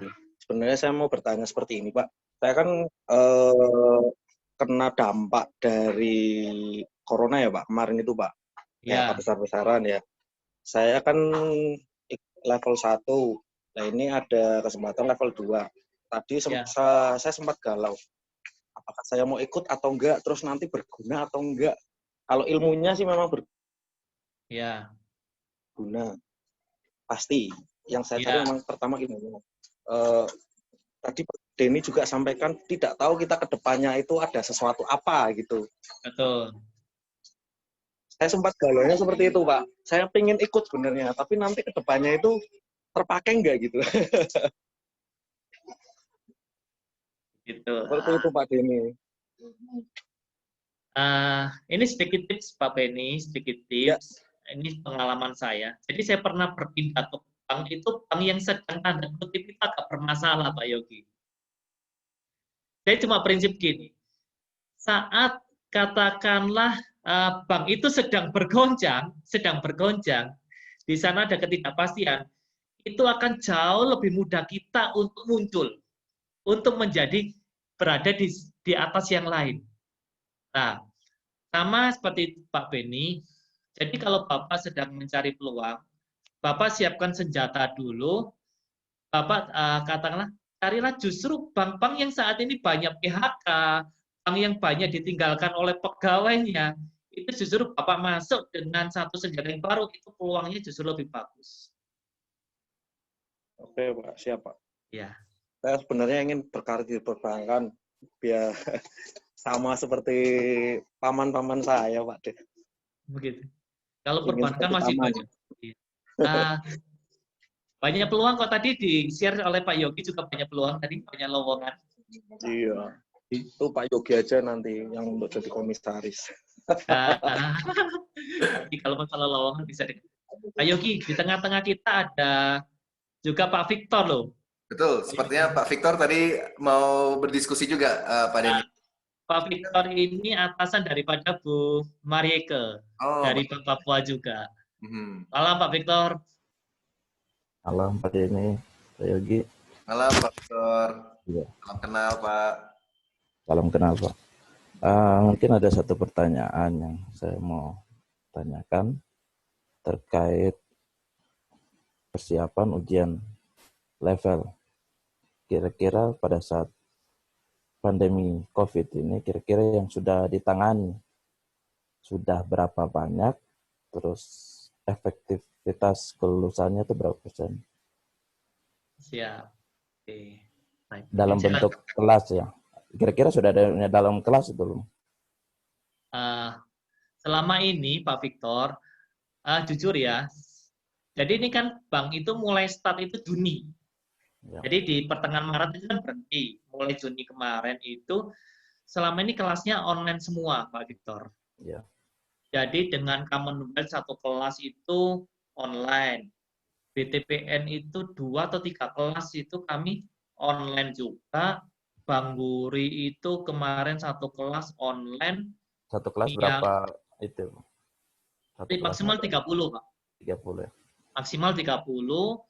Maksimal 30 orang, tapi rata-rata teman-teman itu mereka mengisi hanya 20 Pak. Ya.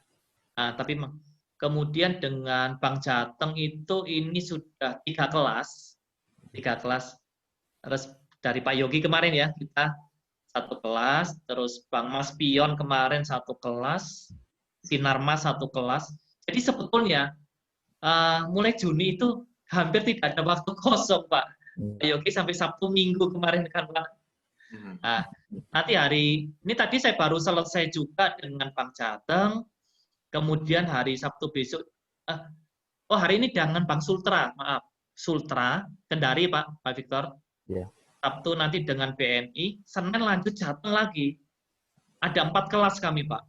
Dan semuanya online. Nah, dari semua kelas itu puji Tuhan kelulusannya itu hanya 1 kelas yang 95%. Lainnya 100%, Pak. Ya. Nah, kemudian apakah dengan jaringan semuanya bagus? Saya katakan tidak, semua jaringan bagus. Ada jaringan yang bermasalah. Nah, cuma kami caranya begini. Begitu ada jaringan bermasalah, itu kan ada grupnya. Kami harus buat grup dulu. Mereka informasi, Pak, jaringan kami bermasalah. Kelas kami berhentikan dulu sebentar. Ya. Memberi kesempatan.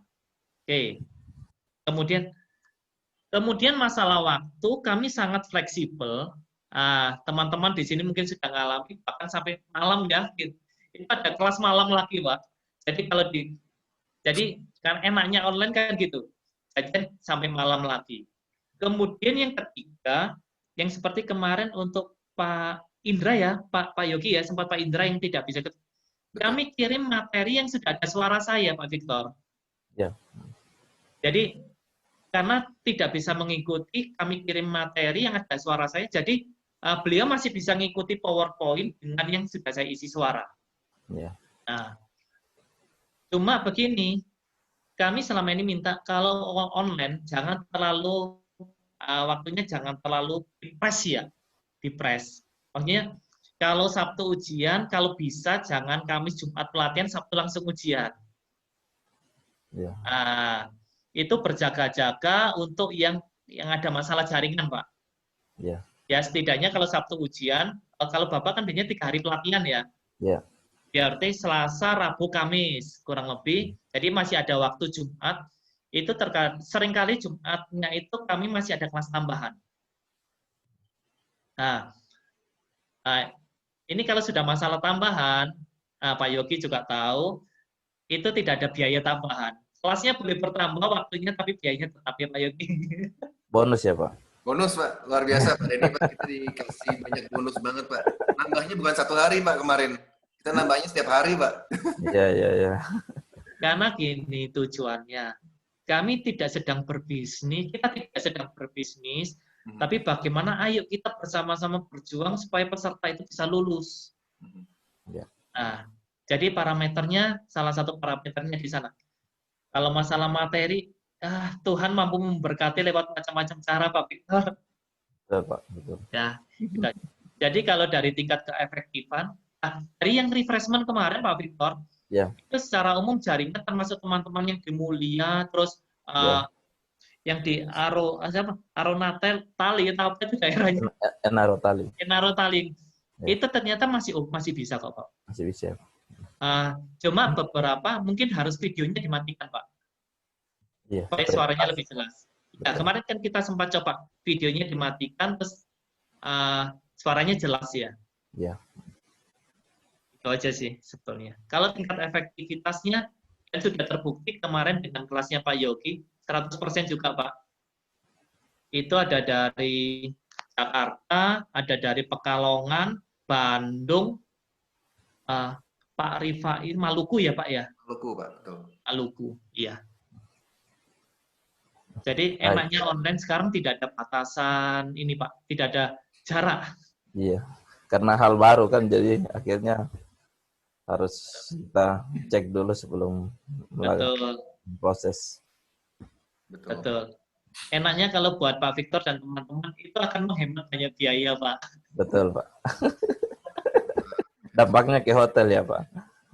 Iya, hotel. Hotelnya pada sepi. Iya, betul. Terus Bapak mantau pelatihannya mungkin lebih ringan karena mungkin Bapak hanya melihat seperti kita butuhnya laptop aja lah Pak untuk mantau ya. bisa. Lebih efektif. Lebih efektif sebetulnya. Iya. Ini yang kemarin Pak Yogi saya katakan ada bank yang tidak mau online. Ini tadi saya ditelepon oleh bank tersebut online Pak akhirnya Pak. Iya Pak, karena memang lagi kondisinya kemarin sebenarnya kita juga sempat dipaksa Pak offline dengan beberapa partner. Ya. Cuma memang kondisinya kalau offline kemarin itu kalau dari pihak BSMR sendiri mereka minta kita yang harus atur sendiri Pak tempatnya, sedangkan Betul. luar kota seperti ini agak susah kalau harus cari tempat di Jakarta. Betul. Ya. Seperti itu, makanya kemarin akhirnya setelah kita jelaskan, akhirnya pilihnya online Pak partner kita. Betul. Ini sekedar sharing aja ya Pak Victor dan teman-teman. Ini yang tren yang terjadi di jadwal saya ini di bulan Agustus ini ada 1, 2, 3, 4, 5, 6, 7, 8, 9, 10, 11 kelas Pak. Selama Agustus. September ini sudah ada 5 kelas Pak yang inden. Iya, iya. Jadi sebetulnya ini masalah online ini akhirnya menjadi satu hal yang baru. Bukan menjadi satu kebiasaan yang baru, pola yang baru. Pola yang baru. Pola yang baru. Betul. Iya. Jadi online semua Pak sekarang Pak. Karena ujiannya sekarang sudah bisa online juga Pak Denny ya di BSMR-nya ya. Betul, sudah bisa online. Saya kemarin kan ikut yang itu ya Pak ya. Saya mau ikut kelasnya teman-teman. Ternyata ditelepon disuruh pindah kelas saya. Kemarin memang terkait teknis ujian online-nya menarik sih Pak, karena memang harus banyak yang di-prepare terkait teknis Pak kemarin. Betul. Jadi misalnya kita harus prepare headset supaya suara dari pengawasnya terdengar clear. Itu kemarin kan mungkin belum biasa, jadi banyak yang nggak siap. Terus posisi kamera pengawas itu harus jelas dari sebelah kanan, melihat posisi penguji. Seperti itu juga memang hal-hal yang baru juga Pak, karena mereka juga baru juga kan konsep pengawas online ya. Seperti bagus. Untuk berikutnya mungkin nanti kita bisa sarankan ke peserta itu mungkin kita pakai headset Pak, kalau semama mereka pakai speakernya laptop saja Bapak. Kan yang murah-murah. Iya. Saya ini kan juga pakai. Itu akan jauh lebih jernih ya suaranya lebih. Tambahan berarti ya Pak ya? Iya. Pak Bu, ini Pak kalau saya kemarin ya agak capek karena kan harus posisi si handphone ini kan harus ngeliatin saya.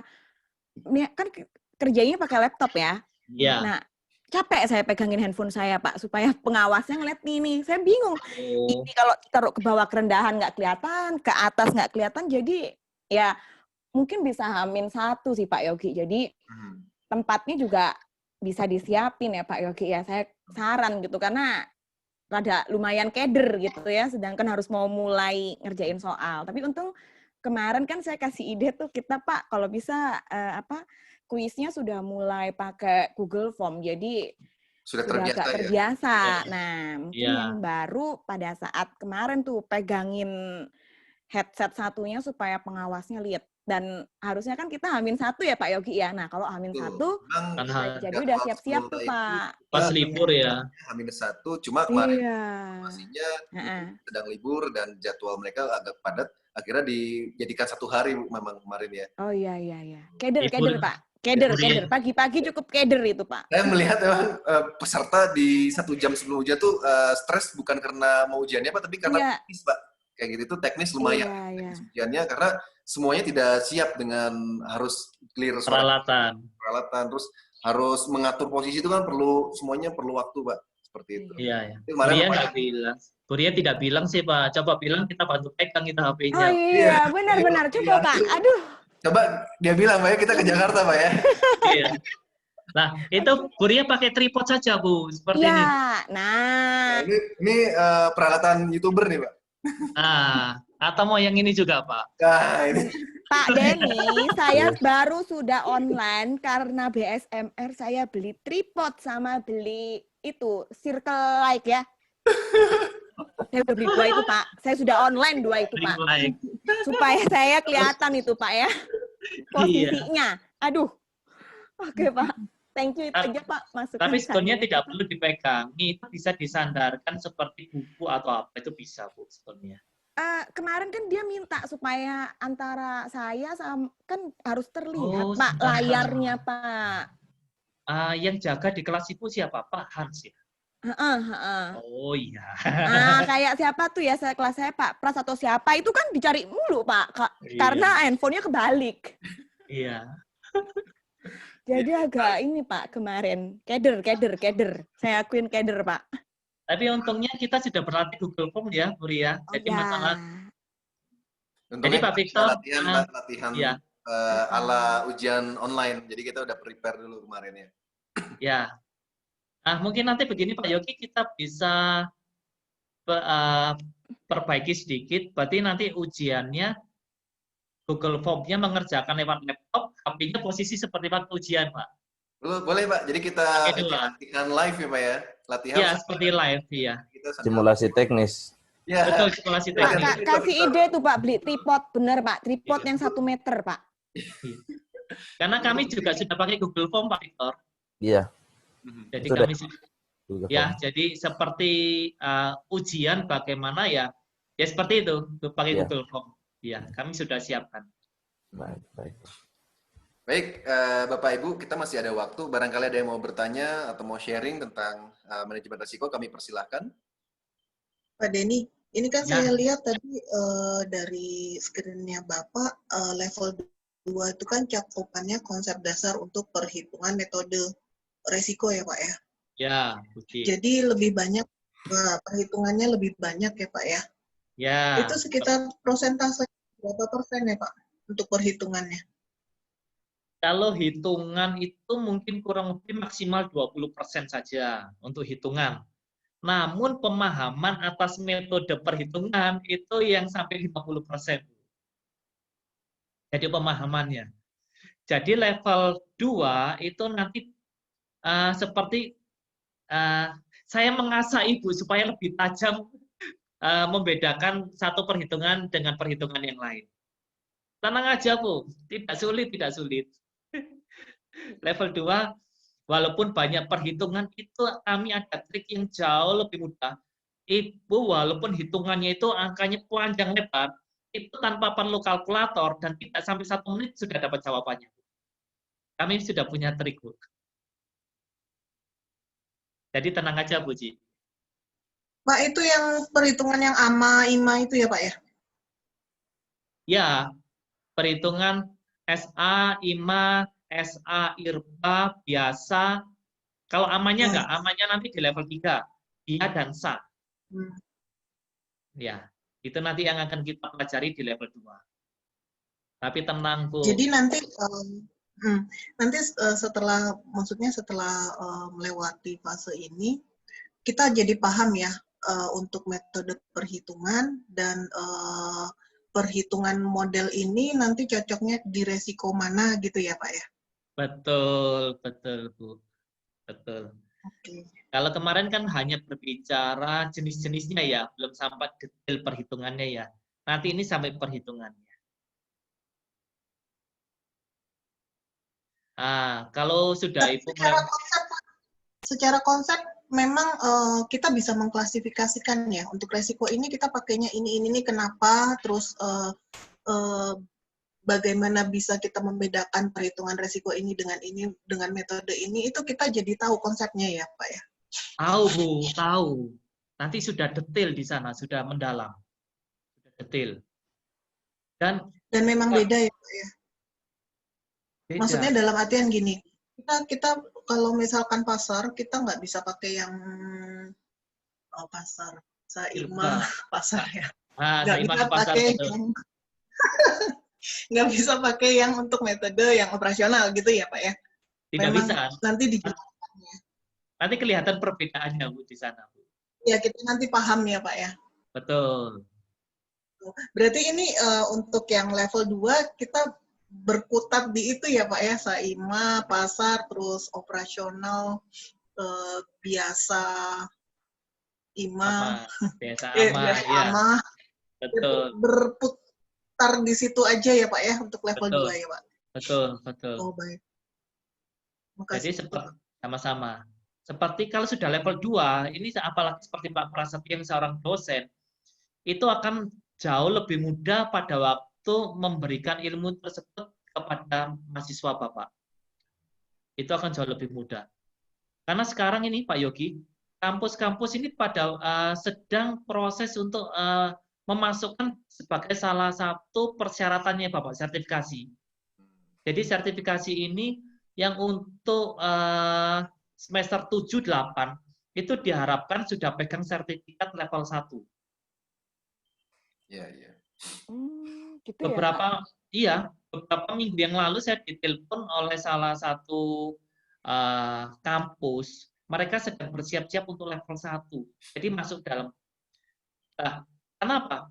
Diharapkan begitu mahasiswa ini lulus, mereka sudah pegang sertifikat level 1, dan ini bisa jadi senjata untuk masuk di dunia kerja. Oh, oke. Jadi kalau mahasiswa aja level 1, jangan kalah Bapak Ibu. Oh iya Pak. Pak Ini Yogi pesaingnya. boleh tanya lagi nggak Pak? Ya Pak. Ya, boleh Bu Ria, silakan Bu Ria. Pak, saya kan lihat kemarin kalau Bu Emil nanti mau sharing ya, apa sih GRC ya, lebih ke arah compliance, perbedaannya dengan BSMR itu apa sih Pak? Yang pertama. Yang kedua, kalau di dunia industri, kebetulan saya kuliahnya kan di industri ya Pak. Ini kan kami punya satu part ini bahwa sertifikasi di, kalau dulu teknik industri kami adalah pegangnya ISO ya Pak ya, kendali manajemen mutu. Karena saya ada di pangan. Nah, BSMR ini kan kalau nggak salah ada juga kendali manajemen resiko. Saya juga sempat lihat tuh GRC itu ada kaitannya dengan ISO kalau nggak salah Pak. Di mana ISO kan terus diperbaruin. Itu sih Pak pertanyaan saya. Ada kaitannya atau antara si GRC ya yang GRC. Iya. Kalau kaitannya erat sekali, Bu Ria. Oke. GRC itu kalau tidak salah Good Corporate Governance, Risk Management, dan Compliance. Oh. Di mana ketiga hal ini tidak bisa terpisahkan, Bu. Kalau level 1 memang tidak terlalu banyak dibahas. Nanti begitu level 3 dan 4 itu akan kelihatan. Karena mulai level 3 itu sudah cukup detail membahas namanya Good Corporate Governance. Nah, di level 4 itu berbicara mengenai compliance. Compliance salah satunya dari sisi, Ibu masih ingat pilar ketiga, disclosure? Oh ya. Nah, itu nanti turunannya compliance itu ada di pilar 3 nanti di sana. Nah, cuma yang dipelajari oleh Ibu Emilia itu yang lebih dalam dan lebih tajam, Bu. Oke. Namun kerangka dasarnya sama, Nah, nanti yang lebih dalam dan lebih tajam, kita berguru ke Bu Emilia. Oke, Pak. Oke, thank you, Pak. Sama-sama, Bu Ria. Ya, Pak Denny, mungkin sambil menunggu yang lain bertanya, saya boleh bertanya juga nggak, Pak Denny? Silakan, Pak Yogi. Pak Denny, ya kebetulan Pak, saya mungkin ada 3 pertanyaan. Kebetulan mungkin 1 tahun terakhir saya kan banyak kerjasama Pak dengan rekrutmen, HR, user maupun headhunter, Pak. Selama ini memang kalau 1 tahun terakhir yang saya amati, baik posisi manajerial maupun direksi, saya sih agak jarang ya melihat mereka mencantumkan minimal requirement sertifikasi, khususnya manajemen risiko dan sebagainya, khususnya di bank dan sebagainya. Itu saya pertama, kenapa mereka tidak mencantumkan itu? Yang kedua, Pak, pengalaman saya waktu di 2016 ketika saya sempat pindah satu bank dan saya memasuki posisi kepala cabang, itu saya waktu itu belum punya sertifikasi sama sekali. Dan tiba-tiba begitu saya masuk, itu saya digeber harus langsung manajemen risiko level 2, Pak. Seperti itu. Dalam waktu mungkin 1 bulan tuh saya harus kejar sertifikasi level 2. Nah, saya kemarin kan baru baca ulang lagi PBI. Itu apakah benar di lapangan itu ketika ternyata si karyawan bank tidak memiliki sertifikasi manajemen risiko, kalau berdasarkan PBI kan ada dendanya tuh Pak, 1 juta sampai 100 juta. Di lapangan apakah hal itu benar-benar terjadi Pak, sampai ada yang kena denda dan sebagainya? Nah, itu yang kedua. Maksud saya, apakah aturan itu ditegakkan di lapangan? Yang ketiga, pengalaman Bapak melihat teman-teman di lapangan yang mungkin sudah memegang sertifikasi level 1 manajemen risiko sampai 5. Kalau saya lihat ini kan selain bank umum banyak sekali peluang-peluang yang kemarin kita lihat di BPR Pak. Ada yang cari komisaris, ada yang cari direktur. Lalu ada juga teman-teman fintech juga peer-to-peer lending terus bertumbuh. Nah, pertanyaan ketiga saya, apakah manajemen risiko sertifikasi manajemen risiko ini apakah laku untuk industri BPR juga untuk peer-to-peer lending atau fintech Pak? Mohon tanggapannya Pak Denny. Oke, baik. Yang pertama, mengapa banyak headhunter yang tidak mencantumkan risk management ya Bapak ya? Betul, HR atau headhunter Pak ya, recruiter ya? Ya, sebagai persyaratannya. Itu memang kembali kepada masing-masing bank ya Bapak ya. Nah, kembali kepada masing-masing bank. Namun begini, pengalaman saya pada waktu yang di bank terakhir, itu kan kita juga membantu masalah rekrutmen, Pak Yogi. Jadi ternyata pada saat walaupun tidak dipersyaratkan, tapi kita masuk membawa, ada pelamar yang masuk membawa sertifikat, itu sudah ada nilai kredit poinnya, Bapak. Betul, betul, Pak. Jadi kalau kami dulu mengapa tidak mencantumkan? Karena itu justru itu sebagai siapa sih? Ternyata hal itu dilirik dan ada yang memberikan nilai yang lebih. Itu kan, oh ini berarti ada nilai plus daripada orang tersebut. Oke. Nah, kalau dari awal sudah dicantumkan, mereka kan berlomba membawa itu dulu. Memenuhi. Jadi gini prinsipnya. Kalau kami minta tanda kutip minta tempe, yang datang itu apakah membawa ayam goreng? Itu yang kami cari. Kalau yang bawa tempe justru tidak kami lihat, Pak. Iya, iya. Yang punya value ya, Pak ya? Betul. Itu strategi sebetulnya. Strategi. Tuh. Kemudian yang kedua tadi masalah yang di sanksi, Pak. Sanksi. Itu kalau saya lihat kan seakan-akan saya masuk dengan posisi tertentu yang seharusnya punya sertifikasi, tapi di lapangan belum, akhirnya mendadak saya harus sertifikasi, Pak. Pegang sertifikasi level 2. Tapi sebenarnya yang ingin saya tanyakan, apakah benar-benar sanksi itu berjalan, Pak, di lapangan? Gitu? Kalau masalah denda mungkin saya kurang tahu ya, Bapak ya. Yeah. Karena saya tidak diperbankan lagi. Tapi yang saya tahu, ini contoh. Ada yang salah satu bank yang pemiliknya itu yang punya Transmart, Pak. Oh. Jadi pemiliknya yang punya Transmart. Ya terakhir di sana. Oh, di sana, Pak. Itu banyak yang di-downgrade, Bapak. Oh, oke. Banyak yang di-downgrade. Jadi, kan saya juga rutin di sana, Bapak. Rutin di sana.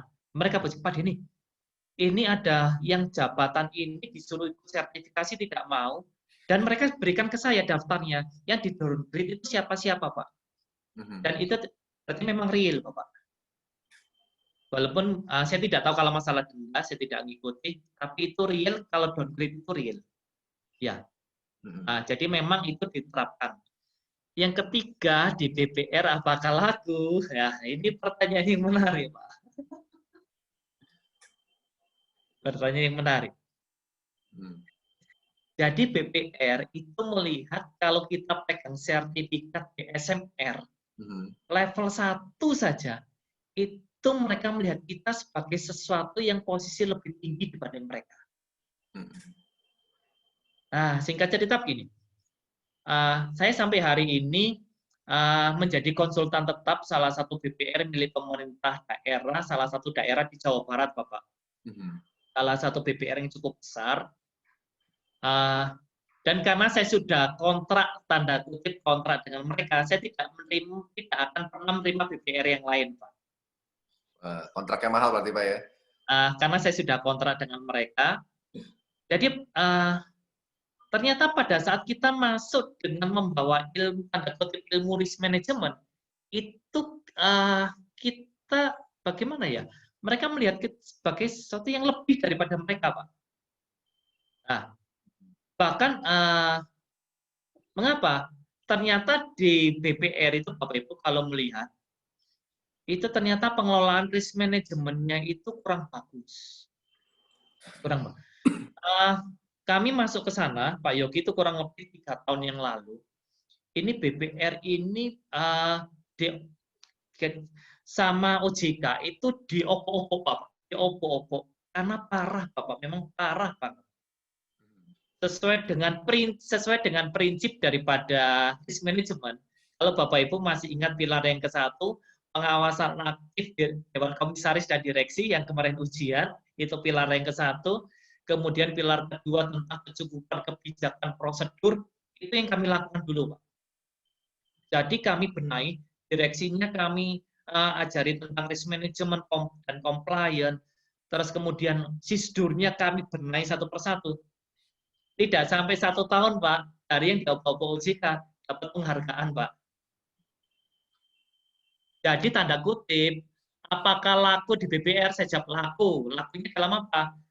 Apakah Anda mendaftar sebagai karyawan BPR? Bisa? Bisa. Apakah Anda masuk sebagai konsultan? Bisa? Bisa. Itu saya pribadi sudah membuktikan. Dan kalau Bapak Ibu lihat, ternyata gaji di BPR itu tidak kalah dengan bank umum, Pak. Bahkan yang saya tahu yang kami tangani itu justru gajinya lebih tinggi daripada bank umum, Pak.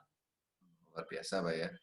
Coba disebutkan Pak BPR-nya, Pak. Inisial, Pak. Kah? Nanti, Oh, bukan ya? Nanti Japri saja, Bu. Oke, Pak. Oke. Karena saat BPR ini juga menerapkan risk management, menerapkan risk based audit, menerapkan banyak hal ya. Itu BRI tanda kutip dan BJB aja dilindas, Pak. Ternyata dengan ilmu risk management kita bawa masuk, ternyata BPR ini bisa mengalahkan bank umum. Namun mereka punya keterbatasan dan tidak boleh buka cabang di luar wilayah provinsi. Itu yang menjadi kendala mereka.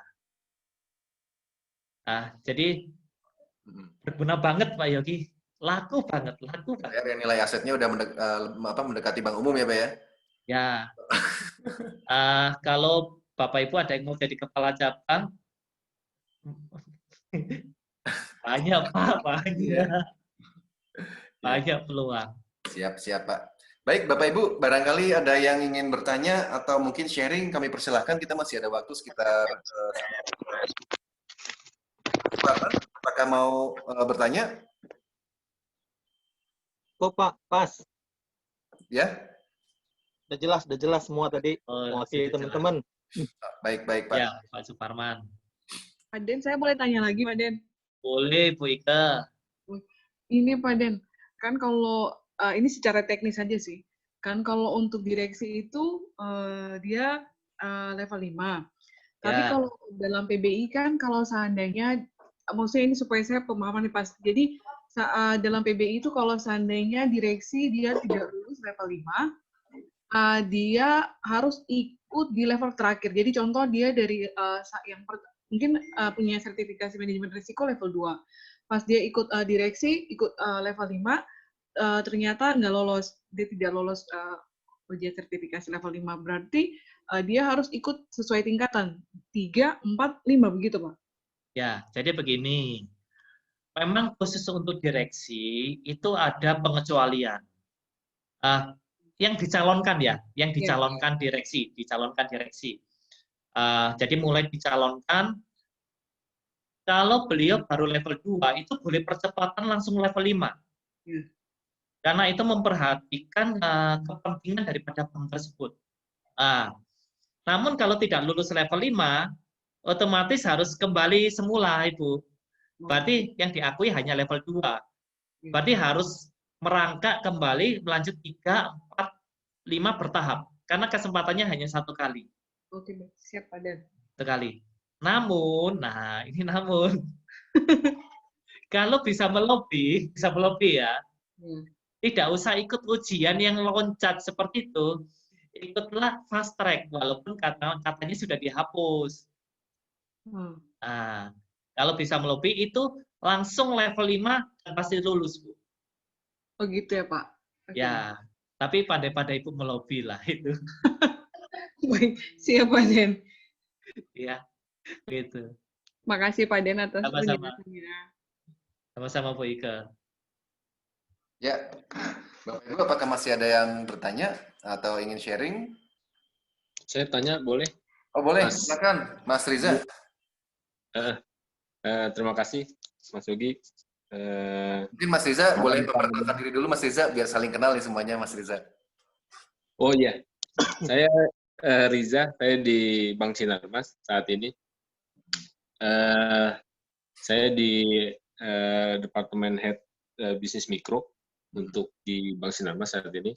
Jadi informasi perihal ini kan saya juga di paid membernya IBC, jadi tahu ada Zoom sore ini gitu ya. Jadi saya ikut ketemu Pak Denny ya. Kalau jadwal dengan Sinarmas ada terus ya. Jadi ya, sampai dengan akhir bulan kalau nggak salah tuh. Iya. Iya, tapi dengan vendor lain. Ada terus, makanya kalau BSMR ini kan setahu saya kan Badan Sertifikasi Manajemen Risiko ya. Betul, gitu iya. Ya.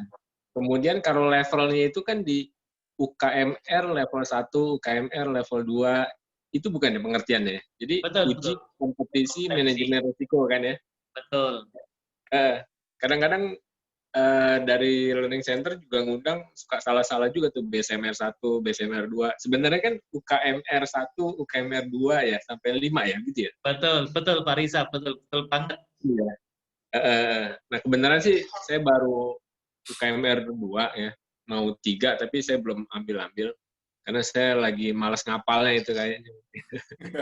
Jadi, tadi itu memang gini, apa namanya, pembahasan tadi itu Pak Denny sih sampaikan ilmunya atau lulusnya kan gitu ya. Jadi saya punya cerita, waktu UKM R2 itu saya ngambil ilmunya. Saya pahamin, saya senang benar tuh per tahap demi tahap kan sampai di hitungannya itu saya pahamin gitu. Oh ilmunya banyak gitu ya. Saya nggak ngapalin itu. Ujian itu katanya suruh ngapalin. Ternyata titik koma, apa namanya, strip-strip itu ya, kayak apa, panjang gitu ya. Ternyata banyak yang kebalik-balik gitu. Ya bener, berarti kan sebenarnya harus diapalin juga gitu. Terjadilah saya 2 kali dulu UKMR 2, level 2 itu saya 2 kali gitu. Yang kedua kalinya saya ngapal akhirnya. Karena dikasih 200 contoh soal tuh saya baca bener, saya hafalin akhirnya. Lulus gitu. Nah ini makanya saya mau UKMR 3 sih. Kalau webinar kali ini ada bocoran gitu ya. Jadi apa sih di waktu pembuka tadi kan Pak Denny sampaikan tuh. UKMR level 3 ini kan lebih ke supervisor ya. Betul. Ya. Nah sebenarnya metodenya mungkin lebih ke mensupervisi. Ada nggak sih bocorannya supaya memperingan nanti kalau saya mau UKMR 3 gitu ya. Makasih Pak Denny. Pak Yogi. Siap, Mas Riza. Silakan Pak Denny. Kalau masalah bocoran pasti ada Pak Yogi. Jadi to the point aja. Kalau masalah soal kami cukup update Pak. Kami cukup update kalau masalah soal. Kemudian kami juga punya trik pembelajaran. Jadi kami tidak membawa peserta itu untuk hafal, betul-betul hafal titik komanya tidak. Tapi yang kami tekankan yang awal, sebelum hafalan ya, kalau bisa hafal semua itu jauh lebih baik. Namun yang tahap awal itu adalah kita bermain kata kunci, Pak. Kata kunci. Contoh, kata kunci daripada risiko pasar itu adalah salah satunya suku bunga. Nilai tukar suku bunga, ekuitas atau saham, komoditas, plus nanti ada option dan derivatif. Jadi walaupun kalimat itu dibongkar sedemikian rupa, dibolak-balik, tapi kalau di tengah-tengah itu ada kata-kata suku bunga, ini kita mengabaikan jebakan ya Pak, mengabaikan jebakan ya. Ada kata-kata suku bunga, hampir pasti jawabannya adalah risiko pasar Pak. Jadi yang kami berikan itu adalah sebelum hafal semua adalah kata kuncinya. Jadi nanti dibolak-balik apapun dapat. Nah, itu nanti yang salah satu yang diterapkan di level 3. Karena kalau di level 3, Bapak harus hafalan itu ada 2 buku, Pak. Satu buku itu yang ratusan halaman, fontnya font 10, spasinya 1. Mabuk, Pak, kalau hafalan, Pak. Saya kalau suruh menghafalkan segitu, kalau level 3 saya lebih baik berikan saya soal, saya jawab daripada saya suruh menghafal. Kenapa? Kita pegang kata kuncinya, Pak, dan konsep dasarnya. Dan itu akan sangat berguna pada waktu kita sedang berdiskusi seperti ini dengan pimpinan Bapak, dengan kolega Bapak, itu akan berguna nanti di sana.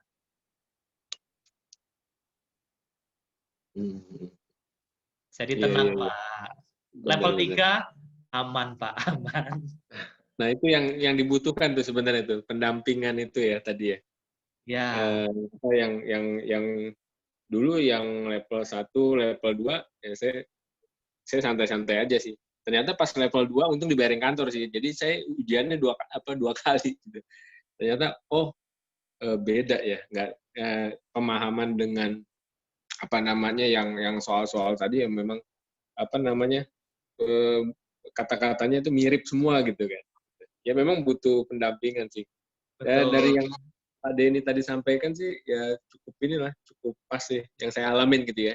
Jadi mudah-mudahan yang level 3 nanti ya apa namanya nggak ngulang gitu kan. Pendampingannya udah cocok, nanti tinggal teknis aja ya. Makasih Pak Denny. Sama-sama Pak Riza. Pak Riza. Pak Suparman, ada yang mau ditanyakan Pak Suparman? Assalamualaikum Mas Denny, Mas Yogi. Waalaikumsalam Pak. Kenalkan, saya Suparman dari Bank Syariah Bukopin, Medan. Wah, luar biasa. Akhirnya ketemu muka juga nih ya Pak Suparman ya. Iya, tadi di luar ruangan, jadi nggak saya hidupin videonya. Siap. Silakan Pak Suparman, barangkali ada yang mau Jadi ditanyakan. gini Mas Dini, Mas Yogi, saya mau nanya, untuk BSMR ini jangka waktunya, masa berlakunya ada nggak ya, kira-kira?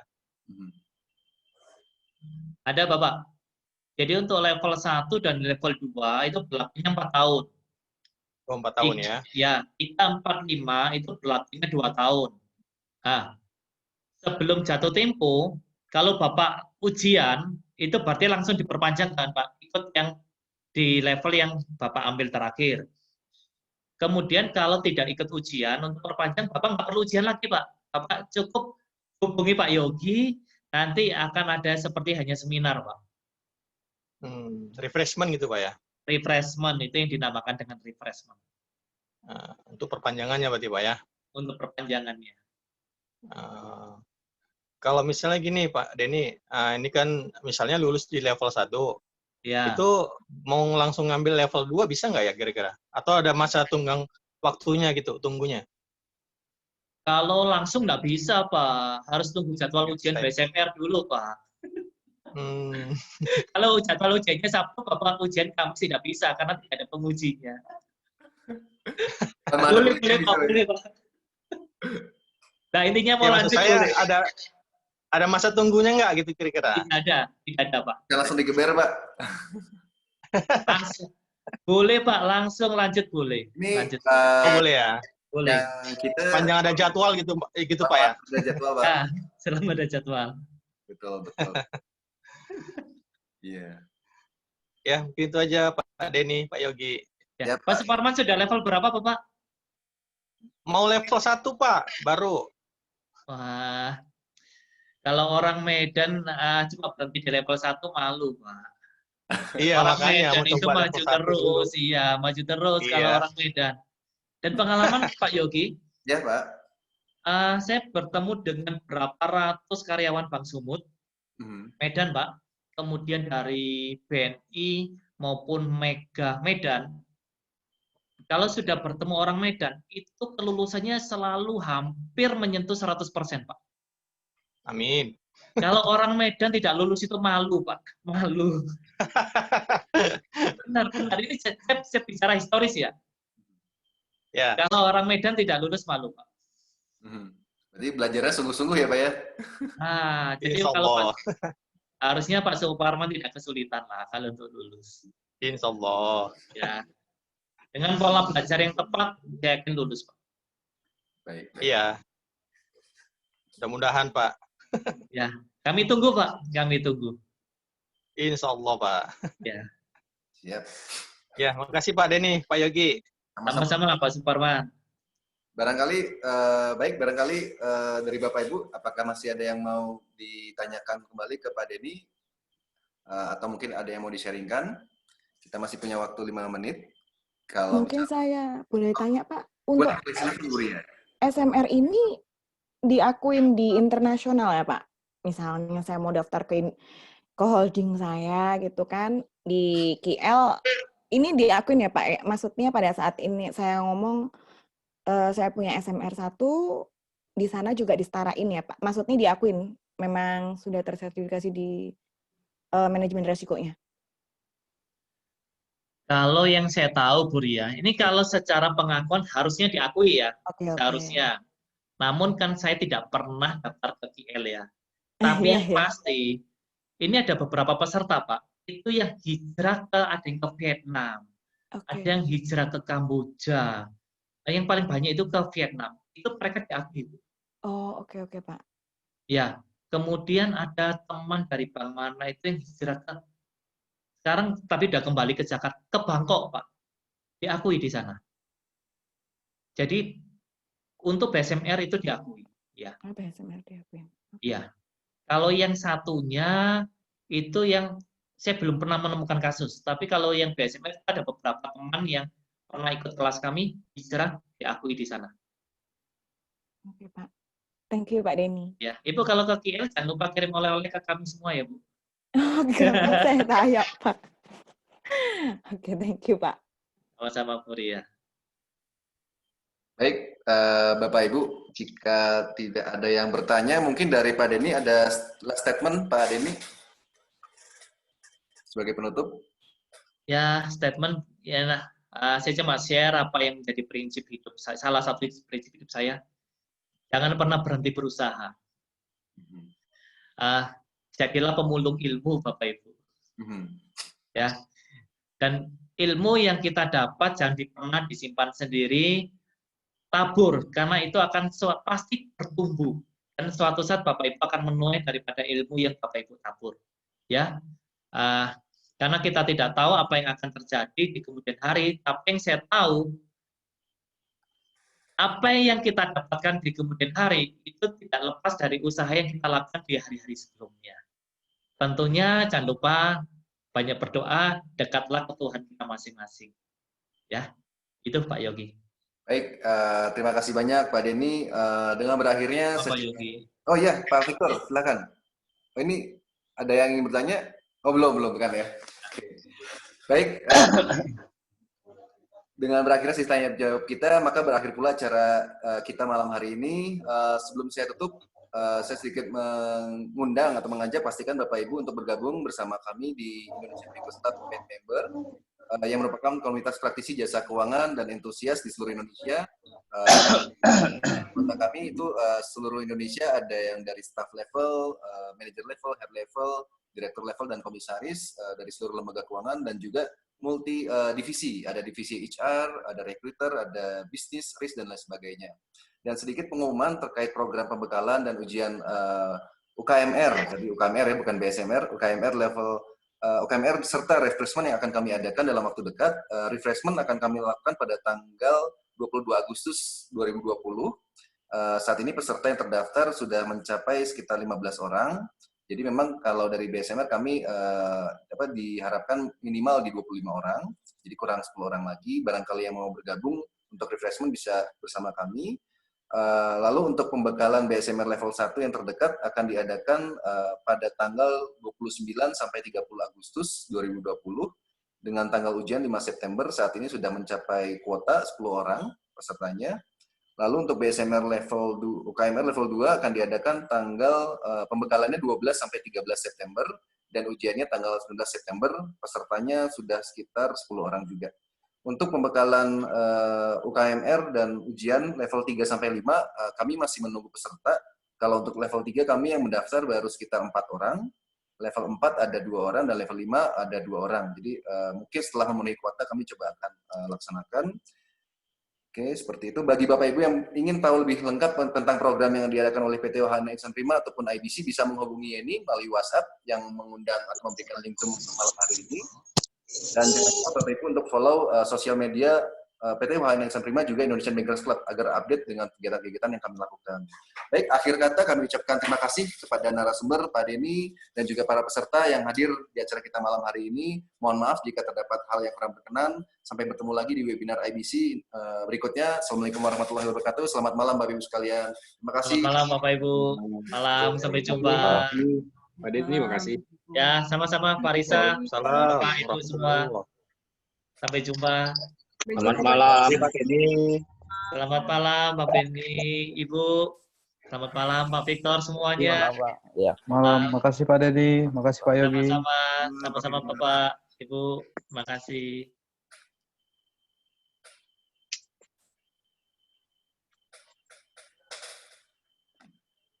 Udah apa?